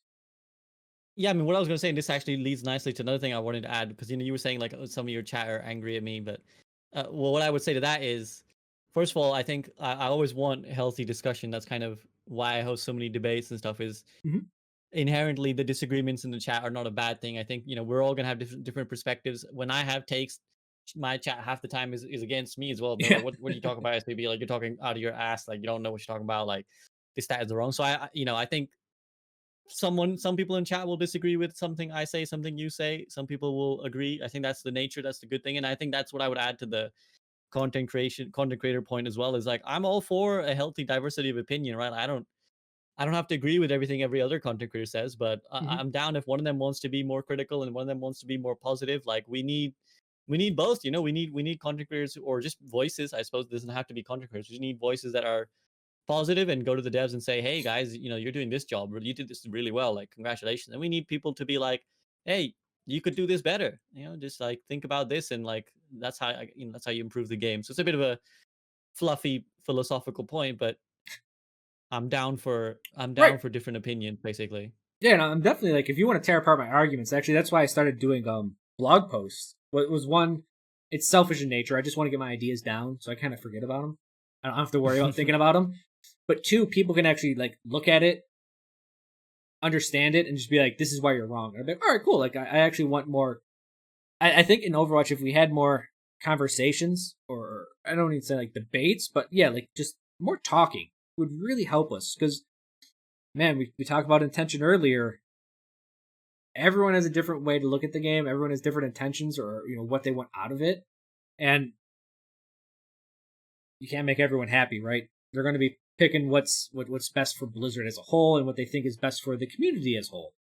And while there's a lot of content creators that are very vocal about it. I think I know there's millions and millions of players that play this game that they're content, they're happy with the game, and it's like no one's really speaking for them.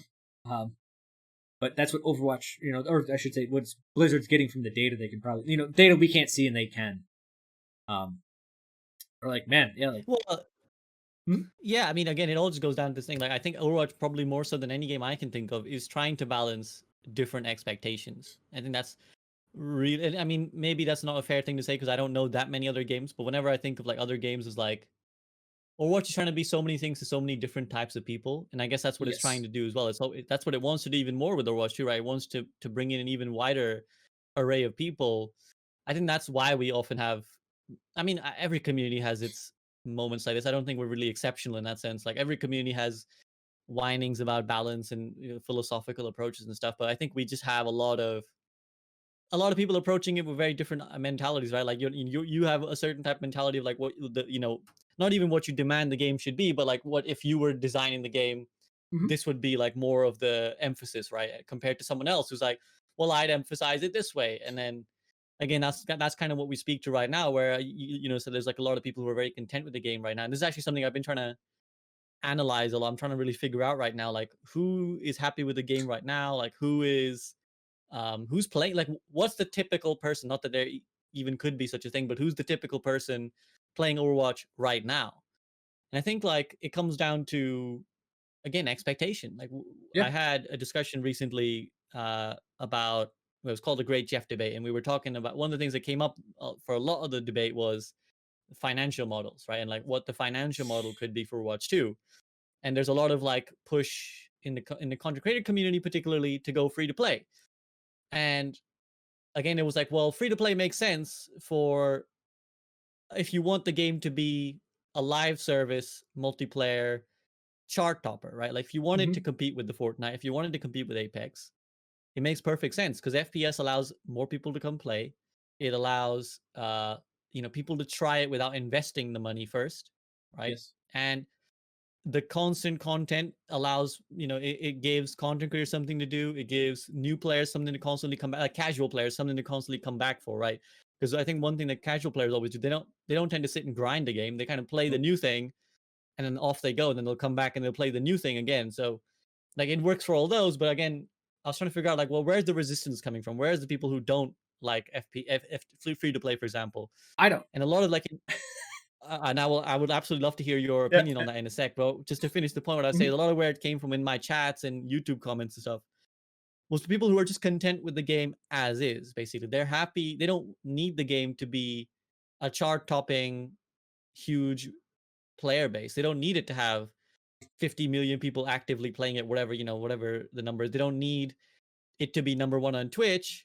They're happy for it to just be a game that satisfies itself, almost like a single player game, whereas you might think of it like, or more akin to that, where you don't necessarily look at a Skyrim and measure its success by how many people are actively playing it. You just measure it by like how much fun you have playing it as an individual. Yes. And I think that's where I kind of was really trying to understand is that's where the conclusion I've come to is the people who are both happy with the game right now and unhappy with potential, and maybe you'll provide a different perspective, but from what I gathered, the people who are unhappy with the idea of free to play are the ones who are like, I think the game is fine as it is, like as a game we sell, and then it's like that's the majority of the content. It doesn't have to be like a constant churning of new content. You put the game out, people play that game, and that's it, and like that's the game. It doesn't have to be widely actively played by everyone. It's just like that's the game. So go ahead and tell me your POV. Right. So I agree with you. I mean, Skyrim's a perfect example. Like, do we see where's it at on the Twitch ranking? Right, not very high. But everyone tout it as one of the greatest games ever. Like, everyone loves that game. And what I linked to you, if you want to look at that. So I don't know if you want to bring it up on screen, but it's this it's a talk about gamers motivation, just player motivation. And it's really, I find it very interesting, and I kind of wrote about this in one of my blog posts, but really finds out, and maybe it'll help you, what people find interesting and fun in the game. And like they did it at a game conference. I think it's like over 500,000 people kind of did it, and how they broke it up. And it's just if you're looking for the average user, and you're correct, it's just the people that pick up Overwatch, they have some fun, and then they're done with it. Maybe they play with some friends, maybe they don't, either or. But they're not expecting it to be like, I have to play this way. Like, I don't have to follow meta, right? They're just going to pick something, whatever they find fun, and do it. And a lot of these players are so uninvested, or divested would be the proper word, from Overwatch, that they're not going to listen to us. They're not going to look at content. They're not going to really keep up to date with dev updates or anything like that. Like, they're completely devoid from the conversation. And that probably is a major point or a major driving force of Blizzard. As for like the free to play model, I keep saying it, but I'm old. Man, when we came out, or when games came out back then, you got a game, maybe you got a patch, you frickin' loved it though, and you just played it until it died. That's what we did. And every now and then you get an expansion pack that fixed some bugs, but if not, like, you just use those bugs to your advantage. They were features. Most of the things that we take for granted in gaming today were bugs in older games. Like, if you like how we do explosions for knockback and use that for leverage, it came from Quake, where explosions, a rocket launcher was, used to get somewhere different. And it became a rocket jump, and that was technically a bug that they decided to be a feature. Well, yeah, even in Overwatch, like super jump is a good example. Yeah, I just want to briefly talk about super jump's cool. I actually really love super jump, and I'm glad they're keeping it. But when people talk about bugs in Overwatch, they always bring up Doomfist, and I'm like, guys, this character is just an exploit of the physics engine, and the physics engine isn't in the best spot right now, and it's going to be fixed I can't even say it's going to be fixed in Overwatch 2, but it's going to be different in Overwatch 2, where they maybe can fix these bugs. But right now, they can't change the physics system. But yeah, Doomfist is a great example. Super Jump's a good example. There's a lot of stuff. I think it's all great, and as long as it's within balance and keep the game moving, it's great. But as far as the gaming as a service is kind of what we're kind of getting at. Sure. I've just been jaded with a lot of games recently. Where gaming as a service, like I just don't feel like I've gotten what I needed out of them. I don't see any reason, like, and I'm not saying don't patch it, don't balance it. That I think that comes with the game, and that should be that should be expected for free because just the developers can't figure out everything before they release the game. There has to be changes afterwards, and I kind of wrap that within that. That's why I see that as a free service. They should provide. Because there's no way you can account for everything, especially with the community. They'll do crazy shit that you haven't even thought of. Yeah. So as long as they're doing balance patches, I don't see a need to have constant content. I would rather have content released like an expansion pack every now and then with a whole bunch of stuff at once, and it kind of changes the game a lot. Because an expansion pack, and this is Jeff actually led this on. Holy shit! I think I wrote a blog post about this. But basically, the advantages of coming in with a new game and not a patch is that expectations get reset. Did you play Warcraft 3? Yes, I played a lot of Warcraft 3. Okay, so when they went from Reign of Chaos to Frozen Throne, the biggest triumph I ever give Blizzard is when they did that, because they redid the armor system. And now when you do the armor system in Warcraft is not something to kind of like sneer at. I think it's like a 5x5 matrix, so there's technically 25 different damages against different armors. And they redid all of that, which is a very big undertaking. It changes the balance for everything in the entire game. Like, you have to do everything from the ground up at that point. That could only be done in an expansion pack, in a hard-hitting release, because expectations are nothing. And you're like, this is the new status quo, get used to it. And you can kind of see this with 222, where in Overwatch we released, roll queue. And that's a significant change, but really, like, nothing changed balance-wise. Like, they nerfed Brig, they changed her, they changed some other heroes, but, like, at first I had the expectation of, oh, you're changing to 222, you're going to rebalance most of the heroes, right? And they didn't. I think if 222 was a different expansion pack, and they're like, guys, we're doing roll queue now, they could have changed everything, and no one would have really been upset. And I think at Blizzard, as a big company, they favor stability over, like, experimentation. That's why we have such slow patches, and why everyone, I think Jeff said it himself, where he's like, look, you got to understand that if we make a change to Zenyatta, we have to think about all the Zenyatta players out there, right? They can't really upset a lot of people, and I wish Jeff was still a dev, and if I could ask him any one question, I'd be like, Jeff, do you think you can balance a game where the developers are afraid of their player base? Because they are. They really are, and since they can't change heroes too much because they're afraid to upset some people, you have these very minute changes over time, and overall, like, most heroes in the game right now, 99% same as it was on release. Very, very closely, most of them. Obviously, Sim, Torb reworked a little bit, but overall, the same. So, if we get away from this patching and slam in these expansion packs, and sure, make them cost $5. Whatever, $7, I don't care. But it comes in with a huge new mentality of going, oh, the game's going to be different now. I'm okay with that. And it also gives them an excuse where, like, they can super nerf Widowmaker. They're like, guys, in this new model, snipers are just way too strong. She got changed a lot. And everyone will be like, okay, I understand. It's a new game. It has to be changed. And I think that's what they're going to leverage in Overwatch 2 a lot. Because they said it feels different, and I think it's going to feel greatly different. And the only reason they can get away with that is because it's a new game. Or, sorry, not a new game, a new expansion. And I prefer that methodology because I would rather have people play the same game for 4 years. I release balance patches to change it a little bit. But not, again, another Jeff quote, don't make change for the sake of change.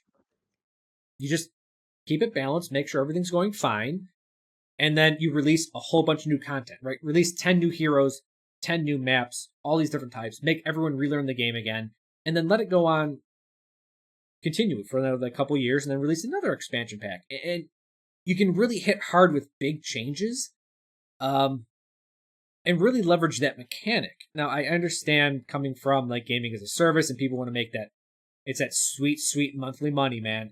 Big companies are all about that, that type of revenue.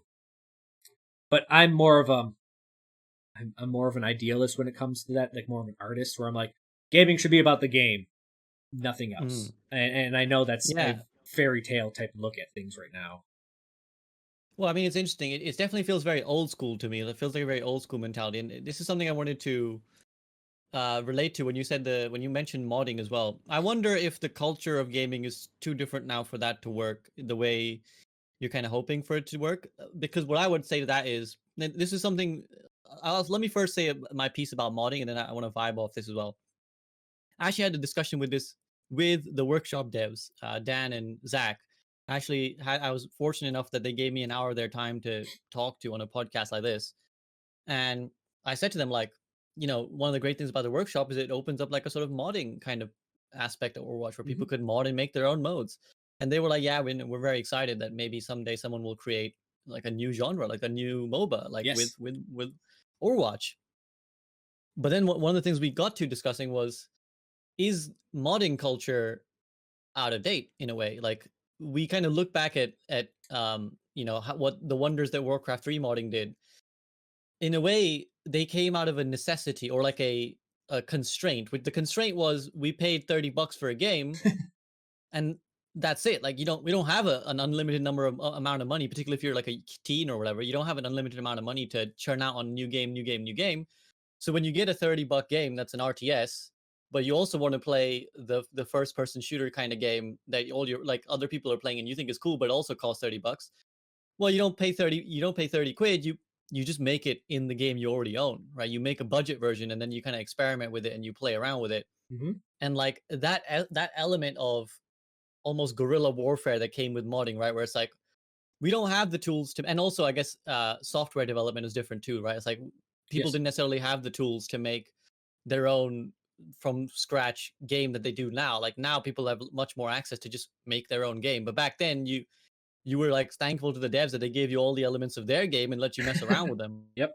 So like all these little micro aspects, like, I think are different now. And what I would kind of bring that back to the model discussion is like, I wonder, I'm not saying it's inherently right or wrong, but I wonder if, again, as we're seeing, if the community would last that long, because that's where it really comes down to, right? It's like the player population. It's like, how much would you lose on each expansion? Like, if we give the example of like, and I'm not inherently against the idea. Like, it's a very purist kind of approach of like, Hmm. I want the game to be a way, and then I want everyone to kind of min max it. Like, I want everyone to master it. I want everyone to get really good at every aspect of the game, and then we'll think about like changing it fundamentally, and then we'll go again. Whereas, I guess nowadays the model that is dominant, and I guess which becomes accepted and becomes part of culture, is you play a game and you have something new every month to look forward to. And if it's not, well, then I'm bored and I move on. And we've seen that with Overwatch quite starkly. I think whatever positives we had as well, and there's a lot of people still playing. It's undoubted that it shows as well in the sort of the numbers, the big scary numbers, Yeah. that there's not that many live active players compared to what could be, what have been, and what other games are getting. And I think that's where this discussion always comes to, right? It's like, would you lose too many players in each of these expansion cycles where, okay, let's say you had 1 million in the first when you dropped, then 4 years go by, you don't really do too much significant stuff, and then you're down to like 500,000, 200,000, 300,000, right? And then you Hmm. drop the patch. Okay, maybe some of them come back. But then how many come back? Like, do you go back up to 600,000? And then again, you go again. And I guess from what Right. you alluded to earlier, you were kind of a, well, I don't care. Like, games live and die, and that's the natural cycle of games. Whereas a lot of what people aim for right now is theoretically an infinite game, because we're sort of seeing that with League of Legends, Counter Strike, Dota.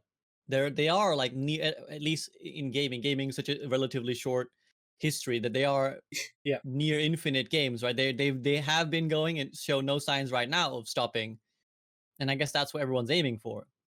I think it's really weird where we're at within gaming as an industry because it reminds me of the sunk cost fallacy stuff and World of Warcraft, where people Hmm. are playing that because, well, they played it. And I really feel like League and Dota are kind of in that boat right now.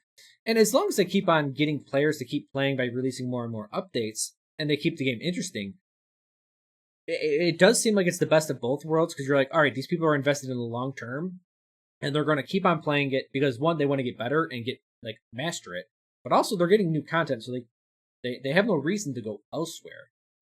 Um, I mean, and that's definitely a strong argument for it. Yeah, I guess I'm the more purist where I'm like, yeah, people people will leave. The people that don't want to get really good at something, they leave, and there's nothing wrong with that. And we're kind of at the point of like trying to describe what a successful game is, right? Like, Mm-hmm. when do you just let that dog die? Like, man, are we making this game live for ourselves, or what? What's the whole purpose of keeping it around this long? Because I have talked I guess other. it. What's that? Sorry, go ahead. No, go ahead. I was gonna say, I guess in a way it benefits all parties involved as long as you're not. Again, I guess it comes down to perspective, right? If your perspective, as you're saying, is the game should be the purest form of art, right? It's like the game Yeah, should be the best version of itself to be released and then admired as like something in the past. Like, okay, we look back and we think, well, that was a great game. Unless that's your POV, it benefits everyone else, right? Because it benefits the devs because they have a constant income. Their game is yep, forever giving them money. It benefits the players because they have this game that they can forever play.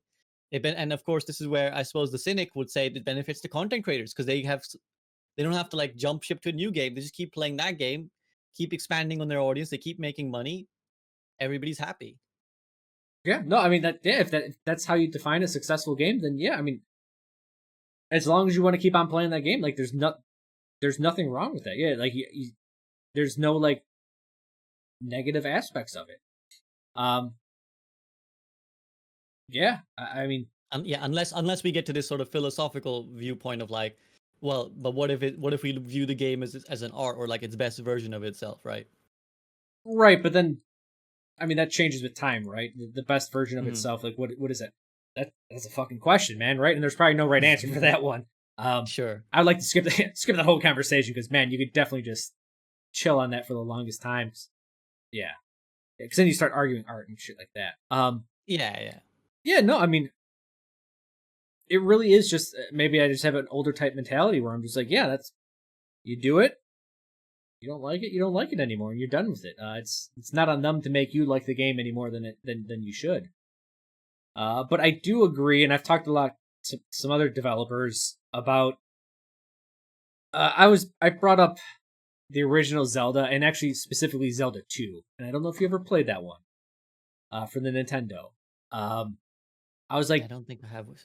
it's the side-scrolling RPG one that no one likes, and I was like, do you think anyone would play this game nowadays? Like, does anyone have the attention span? And they flat out they're just like, no, no. They're like, these days, no one has that much of an attention span to sit down and like get really good at a game for no other reason than getting good at it. And maybe it's I stand corrected. There actually would be one example, and that's like the Souls-like games, right? Now there is a lot to them, but it is a rather difficult game, and it's meant Yeah. to be that way. It's supposed to be like getting good at something, overcoming a challenge, and feeling great about that. And there are games like this. I think I haven't played Darkest Dungeons, but that could be one as well. I've heard. Um, it's games like this where it's just like that they don't. I don't think a game like a Souls game would fit your mod like that mod, not your model, but the model is gaming as a service. Like Mm. it really is meant to be like get really good at this. Can you beat it? Can you make it challenging? Yeah, there's some fun stuff you can do, make some different things. Like I played Dark Souls 1 and like I just do a punching build where it's only strength and like yada yada yada. And like you can still find fun in the game. Um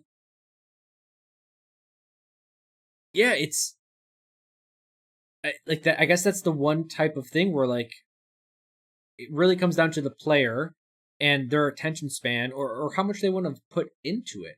And I get that the gaming as a service model, everyone makes more money and everyone is happy. But then at a certain point, like I guess that's good. At a certain point, I would like personally like if I ran Blizzard, I would still like to reach out for more and not just about keeping a status quo. Like I would really like for more like a different game, different stuff like this, and not for the just getting people to buy it, but just for if I do see gaming as more of an art form and it needs to be a little bit experimental because of that. It shouldn't just sit in the status quo and you have a frame around it and you're like, do this every single time. Mm. But then you're like, well, Blizzard's it's not a person, it's a company. It's there to make money. Yeah. It's there to keep people employed, and we're all about keeping people employed. And I understand that point of view, and I think that's where we really drastically differ from. It's kind of funny thinking gaming as a service or the traditional expansion model. You're like, gaming is an art. That's the argument. It seems really far fetched, and it's a lot of steps to actually get to that point. But it really does feel like that's where it comes from. And personally, I don't want Overwatch to last forever. I think with this, I think making a story based game is brilliant. And if they want to expand upon the story and keep on doing that, I think it's great. I think it's a very valuable IP. I think it's going to be Blizzard's best IP outside of probably World of Warcraft or just the Warcraft universe. And if they can leverage it, that's great. But do I think they need to leverage it in an FPS version every single time and every 4 years, or even if they release content every like 4 or 5 months?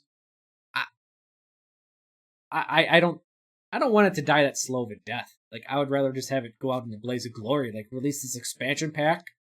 Say, Overwatch 2 changes everything. Every hero is valuable. You can fucking duel everyone with everyone, and it's great. And just, like, enjoy it for what it is. We're done. Peace.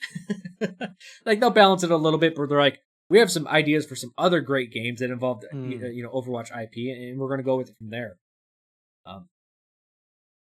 And I wonder how much of this ideology was kind of shared by Jeff, because it's pure speculation, but I think some of the sentiments that he kind of threw out there sound of that ilk. I just think famously of like, we're going to redefine the sequel. It's kind of what he kept promising with Overwatch 2. Yeah, maybe that's what he meant. I think maybe it was like an attempt to sort of rally against a shift in gaming culture, because obviously Jeff, of all people, has been in gaming for a long time, and he's seen all these evolutions. I don't know. It's all speculation. I think it's certainly an interesting point to mull over. Right? I like your idea of like, it's like it's a very poetic and a sort of puristic viewpoint of gaming. But again, I guess it's just increasingly a business, and that brings with it its own priorities. Yeah, no, like I really wish I could have talked to Jeff a little bit, because I really like talking about game design and getting into the nitty gritty of it. And there are some things that, like, when he was saying Overwatch 2 is going to be a really big change, and I think he said it in something where he's just like, yeah, like, we have to leverage this for what it is. And I think what he was getting at that was like, hey, it's going to be a big patch, or it's going to be a big change. It's not going to be a patch. There's going to be a lot of things that are different, and that's what it's going to leverage. So that's why I do think Overwatch 2 is going to be significantly different enough to justify the method in which they're releasing it, instead of doing gaming as a service type deal. Yeah, but Jeff had it would have been cool to talk to him, because there's some stuff I probably agree with him with, and some parts where I'm just like, you're an idiot, damn it. But I think that's with everyone, right? I think that's just how people. Yeah, I think you struggle to agree with everyone on everything. Yeah. Yeah. I mean, it's been a fascinating discussion. I don't know if there's any things you missed, or is there anything else you want to add? I've been thoroughly enjoying this, but it is getting no, I understand. Yeah, no, I don't. I mean, sure. for this particular conversation, like, I mean, if people had more questions about it, I mean, I have nothing specifically to bring up, but again, I write and I talk about a lot of things all the time. So I mean, I can not shut up for a while if you really want me to, but I understand. Yeah, I got nothing for this topic. I just about the whole overarching thing. I know we went through a lot, and it brings up a lot of questions, and I think I want to make that point before when we say, is Overwatch or is Overwatch not, like, was it meant as a casual game or a competitive game? There's a lot of different influences behind that, but I try to go from like a game design mechanics and what is that leverage. And when people heard me talk, like, don't think I'm an elitist or coming off as skills greater than anything else, but we've had a couple good points where I was just like, this is why Overwatch is definitely, like, it can be made a competitive game, but there's a lot of underlying features that really drive it as a casual game. And we've touched about a couple of them that are really good for this conversation purely, alone. But yeah, you can take it wherever you want, man. It's No, well, I was gonna say, and of course, chat, if you have any questions, do feel free to ask. But I mean, something I kind of forgot at the time, but I think the perfect evidence for, at least philosophically, was it meant to be a competitive game, is when you look at the original format, which was no limit, no hero limit, 6v6, right? And it's like, they were very determined at the time, and Jeff was like, no, we will not change that. The whole point of Overwatch is anyone should be able to play any hero they want all the time. And again, that taps into, it's not meant, like, it wasn't meant, like, if that was a competitive game, it just wouldn't work. Like, how can you how can you have a game where it's like, no, well, the players will to and desire to play a particular hero trumps everything else? Right. That's inherently not a competitive game. So the fact that they started there, I think, shows you where they wanted it to be. Hmm. But it kind of it took a life of its own, and that's not unusual, right? I think that is, again, as we alluded to earlier, every great game has come from its community. Like, it's come from where its community Yes. decided the game should go.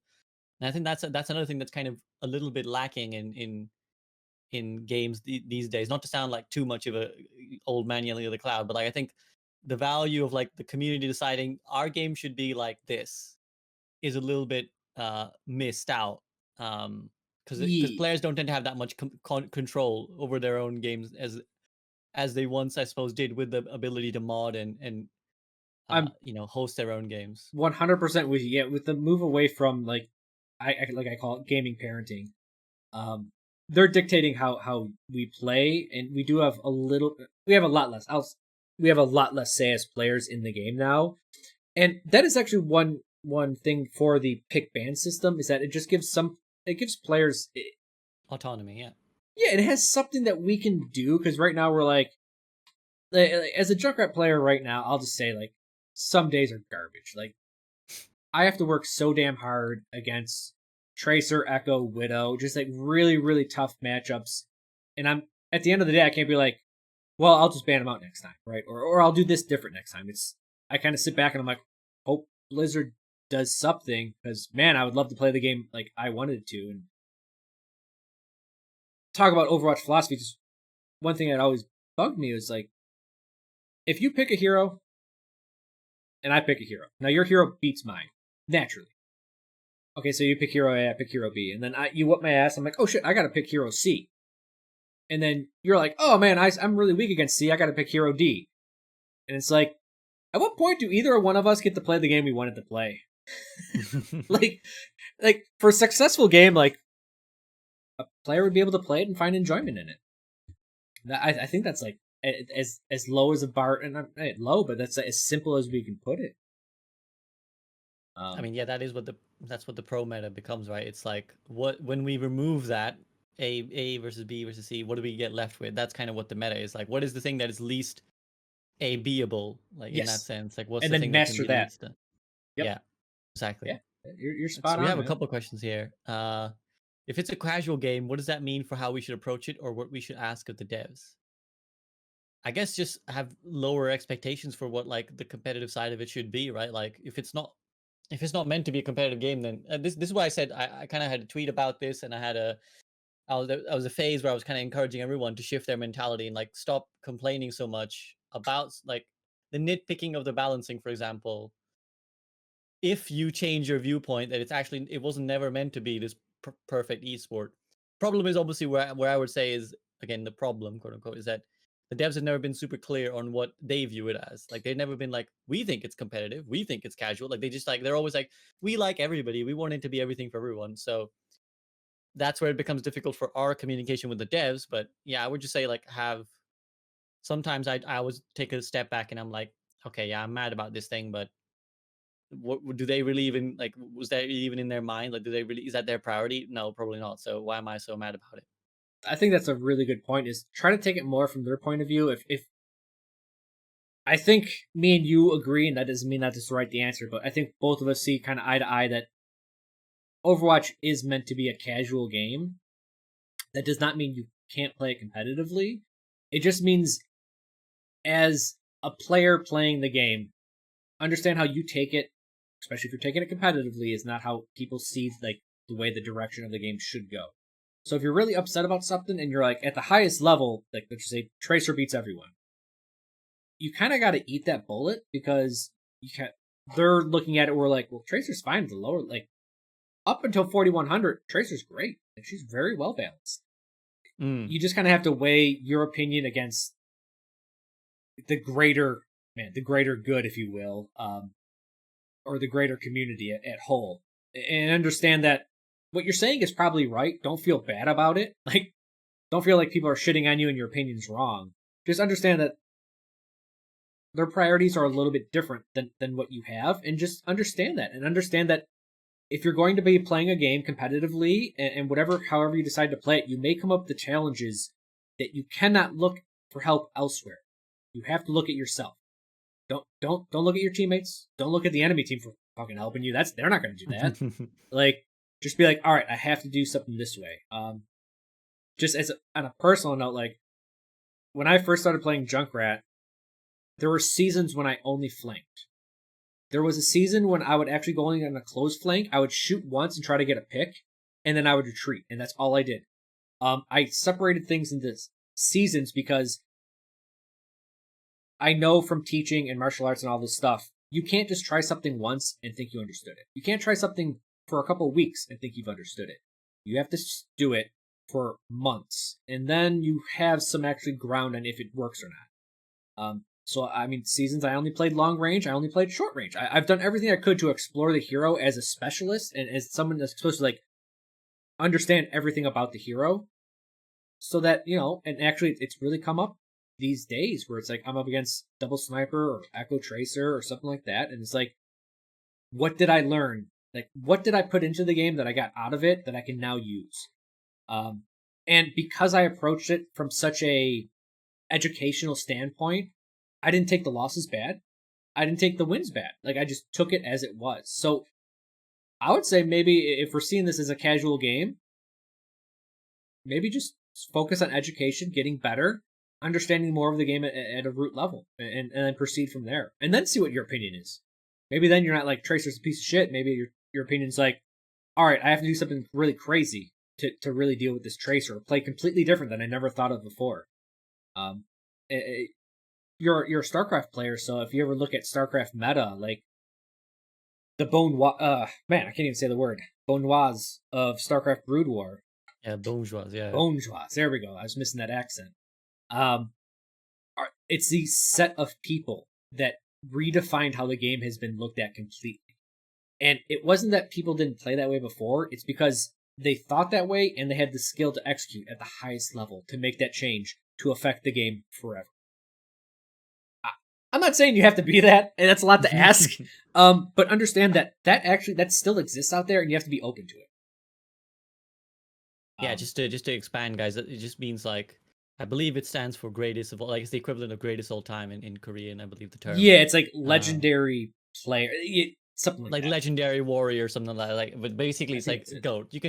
You can substitute it for like GOAT, like one of the greatest players of all time or whatever. And yeah, you don't have to try and be the best whatever hero you love ever, but you can certainly. I think this is where I softened a lot on one tricking. Like early in the game, I was very like anti one trick. I was very much like, one trick's like they're ruining my game. Like, why can't they play the game like everyone else is playing? I just want to play like the pros are playing. I want to emulate that and I'll play that. But now I've softened a lot because I've seen a lot for what it can do for the heroes. Like, it really pushes the boundaries of the hero, and that is how we get new metas essentially. It's because if everyone just played the same hero over and over, like the same meta heroes, who's going to invent the new meta? Like, you have to have the crazy dude. Like, you have to have the Yazans of the world putting 5 slots in Pharah in the EU top 10 ladder before someone else realized, like, damn, this hero can be really good. Like, you really can make this hero work anywhere, anytime. So yeah, I mean, you're not the guy, the sort of platinum Genji you're encountering who's hard forcing Genji into rush. You may not be that guy, but he's trying. He's trying to be. He's trying to be. Another point.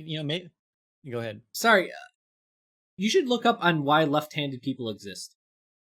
Why it's still with human. Yeah. I want you to do that. Not like right now, but understand that like, if you think about everyone being right-handed, being forced to right-handed, only right-handed people, kind of evolutionary speaking, exist. And there's something, like, especially in sports, and a lot of these other things, it actually keeps the right-handed people in check. It's a cheese, if you will, of evolution. Essentially, left-handed people, because right-handers only deal with right-handed people normally, they have an inherent advantage over, being left-handed because they're not experienced with them as much. They're just different. And it's this actual check that helps growth in pretty much every part of us, like especially with combat or sports and stuff like that. And like left-handed, it was really weird. I read this article a while ago, but it was like this really weird thing. It was like, look, left-handed people are there to keep us competitive, more or less, to keep right-handers in check, to keep them getting better, to understand that there is a different way of approaching something. And that's how I've always looked at one tricking. It's just like it's just this left-handed guy that you're not like.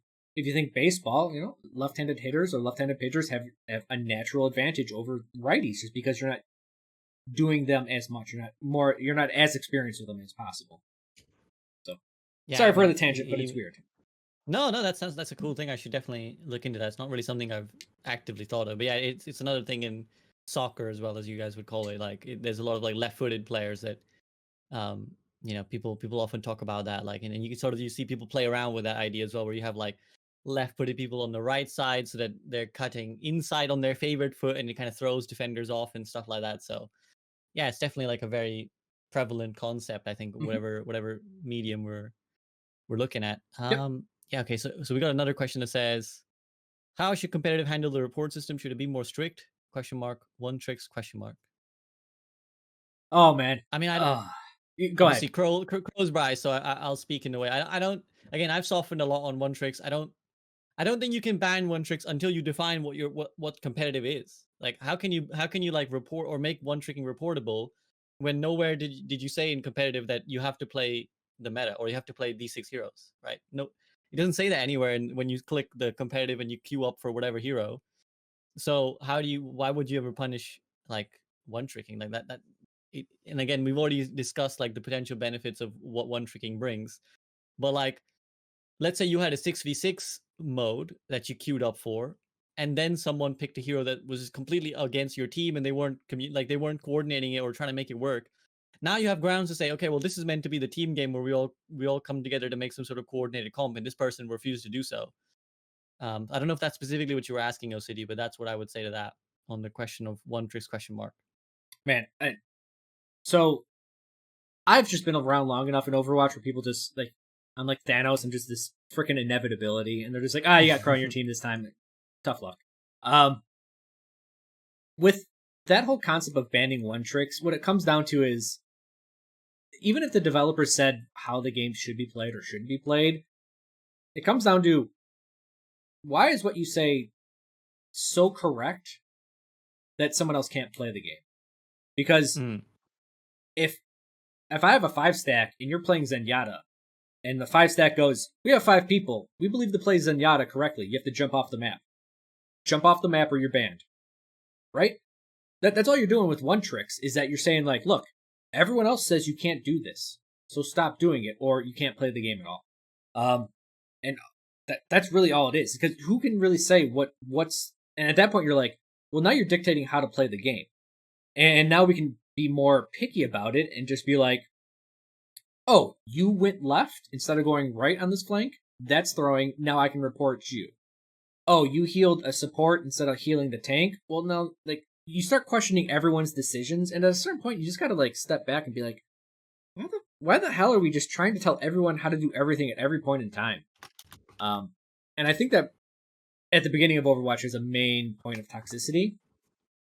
And so even if someone's playing a one-trick hero, like, it technically... It doesn't mean I they're right or suppose, wrong. yeah, I suppose the counter to that is that the one trick is inherently also saying how the game should be played, right? They're saying we play the game my way, this way, Yes, which is where I would say like, but that's everyone's why I doing was, that. yeah, well, that's why I'm saying, like, at least I guess that's why I'm saying that it doesn't, it can't be used as an argument against them in comp, but it could be used in a, if we're saying, the 5 player example, you're saying, well, we as 5 player, or if you signed up, like I said, to the example I gave, if you signed up to 6v6 mode and you said, we Yes. as a collective believe this is the direction that we should try, come along with us. And then that person was like, nope, I'm do my thing anyways. Right, and then And I you think kick them that's off why the people team. get mad, right? That's why people get mad, because they're like, they view comp that way, where they're seeing, Yes. well, we are a 6, right? When we're queued together, we are a 6, and we have a shared ideology of how the game should be played. Whereas again, like, it doesn't even have to be a one trick. Someone else will come in and say, I mean, I have this happen to me all the time. One tricking is, I suppose, the most extreme version, Mhm. but I have it happen to me all the time where I'm playing tank and I'm like, let's go here. We'll go high ground, rotate to the high ground. And my team is like, no, we just won't. Yeah. And obviously that causes frustration because I'm like, well, we should do this. And there's like, no, we're gonna do this. And that is the nature of gaming. So I guess again, if you start punishing that, you're kind of going down a slippery slope, unless Yes. again you explicitly define what is the expectations of this. Like, when we sign up, we're doing this, Yeah, which and is it's just not there. we mentioned that at the start. We're saying, like, hey, 6v or competitive play or competitive mode in Overwatch is not tournament play. That's not like sixes. You have full control over everything. If yeah, I mean, but at that point you kick someone off the team, right? If you're queuing up as six and someone doesn't like, they don't adhere to what the team wants to do, and you kick them off the team, yeah, that's perfectly fine. But understand, don't take that into competitive mode where you're like, hey, we want to kick this guy off the game because he's not doing what we want. Yeah, it's expectations of the ladder and what to understand, what to get out of it. Yeah, the report system.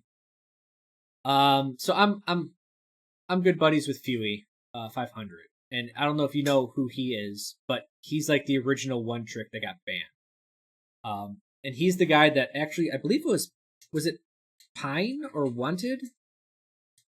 I forget who stuck up for him, but essentially he got banned mid game. It was Thanksgiving night, so he just got mass reported until he got banned. And at that point, you're just like, I don't know, just look at yourself. Jesus Christ, like you're like you're trying to make some guy trying to take his money away just because he didn't play the game the way you thought. Like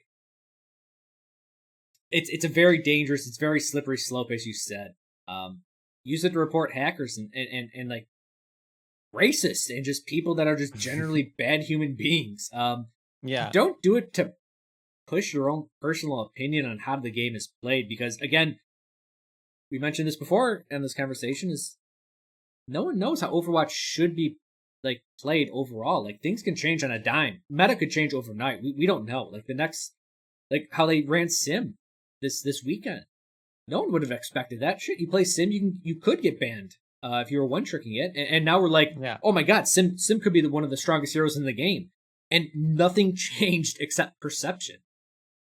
Yeah, and again, I know this as well from StarCraft kind of background, is that people literally will think a unit is garbage, and then someone just pulls it out, and suddenly everyone's like, wait a minute, this unit, like, I mean, the Rogue is a great example of like nobody Roaches. was doing, again, just to fill in a bit of context, guys, there was a really big StarCraft 2 tournament just like last week, and the guy who won basically pulled out a strategy. I think he needed to win 4 games. I think 4 of the 5 games that he played 5 games, he lost one. Pretty much all 4 that he played, he did the same exact thing, which nobody else is doing, which is just made this unit that everyone thinks isn't a game-winning unit or isn't a unit you can do what he did with, and he just did it 4 times over to the guy who was the best He's opponent, he like the he hardest opponent he could have basically ever asked for, and he beat him 4 times doing that. The context is his opponent. His name's Maru. They call him the fourth race. There's 3 races in StarCraft. He plays Terran so good, they consider him completely different. He is a legendary player, and what he did is he took a basic unit on an old strat from like 12 years ago, and he just beat the shit out of him. Like, destroyed him in the grand finals. He did this in live. Like, he massacred this boy on live TV. Like, it was, and I love the announcers because they're just like, this is what the ladder is going to be like for the next couple of weeks. I am sorry, people. Like, it was completely meta changing, and it was such a simple thing he did, and maybe it was so simple that like people overlooked it. Yeah, It's it kind of happens funny. quite frequently in StarCraft. So that's the thing. That's why I really like StarCraft. That's why I was, use it as an example, because like nothing changed in the units, but the meta will ebb and flow just by our. Again, one of the things about meta is that our ability to respond correctly is equally responsible for its strength, right? Like the reason something is off meta is because we eventually learn to deal with that thing, right? So it's like if you're playing, let's say, a rush comp, and a while back people's trying to run dive against you, everyone knew well enough, or roughly speaking, broad strokes, they knew well enough how to stop it, so they would just do this thing, and then that thing goes out of the window, and then people just stop trying that thing.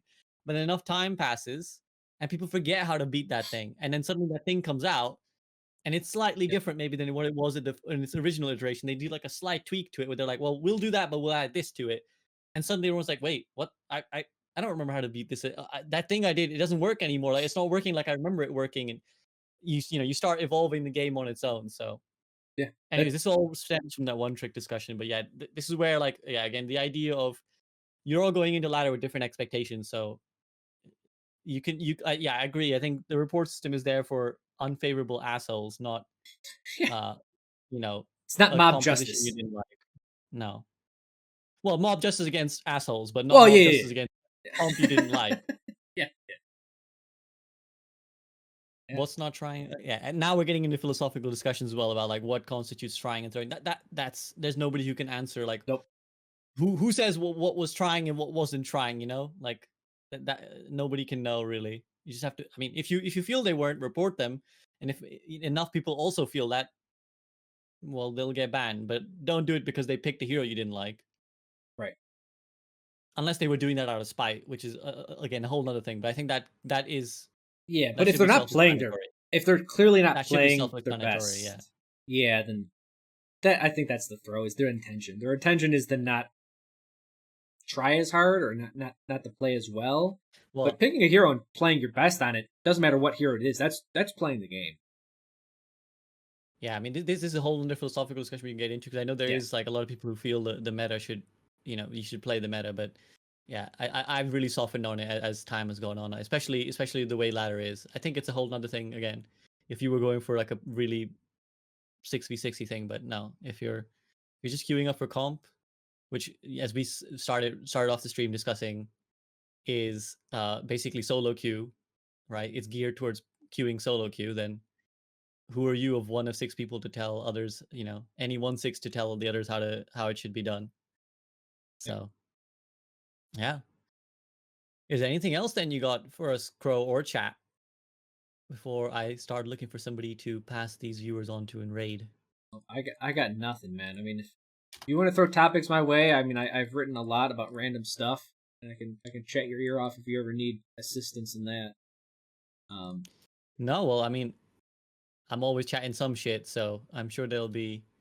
I like to keep the discussions themed so that people know what they're tuning in for, right? Like that's why Yes. I segregate like the debate so that because obviously like when I gather these people and like you right now probably just talk all day about general gaming stuff, but then it's like well, what did we even start discussing about? I don't even remember like what was the Yeah. topic there. Yeah, I can definitely go Yeah. on tangents. We did a couple times today, but Mm-hmm. it was handled well, I think. I think it all roughly relevant to that whole core concept, right? Of like what is it about? So Right. yeah, It's on that. Yeah, go ahead. no, go ahead. I'm all done. I'll stop talking. No, I was gonna say on that note, if there is any other topics that you feel or we feel collectively like this would be another interesting discussion. Yeah, we'll definitely get talking on that too. But yeah, that's basically all I got. Okay. I got nothing either, man. I just want to say thanks for having me. Appreciate you listening in and giving, good feedback and just asking questions because like I said, my own arguments aren't perfect and I need to get better at them too. So I appreciate it. Well, I mean that's how any argument is developed, right? Like Yeah. pushing it against something else. Okay, guys. On that note, I'm gonna send you over to Guru, so go check him out. You may soon see a Zarya thought process video with said player. So go say hello to Guru, spam some B modes and stuff. Thank you very much to Crow again. Exclamation mark Crow brings up all the socials. You can see them in chat. And thank you for your time, man. I appreciate the really interesting discussion. It was very, very nice to chat to you. Mm-hmm. Um, and yeah, have a good rest of your weekend, guys. Peace out and see you soon. Yep. All right, we're off. All right. Cool. All right, man. Thank you very much. Yeah, no problem. Thanks for having me on. I was No, it was appreciate it. yeah, it was a real nice chat. It was yeah, I mean,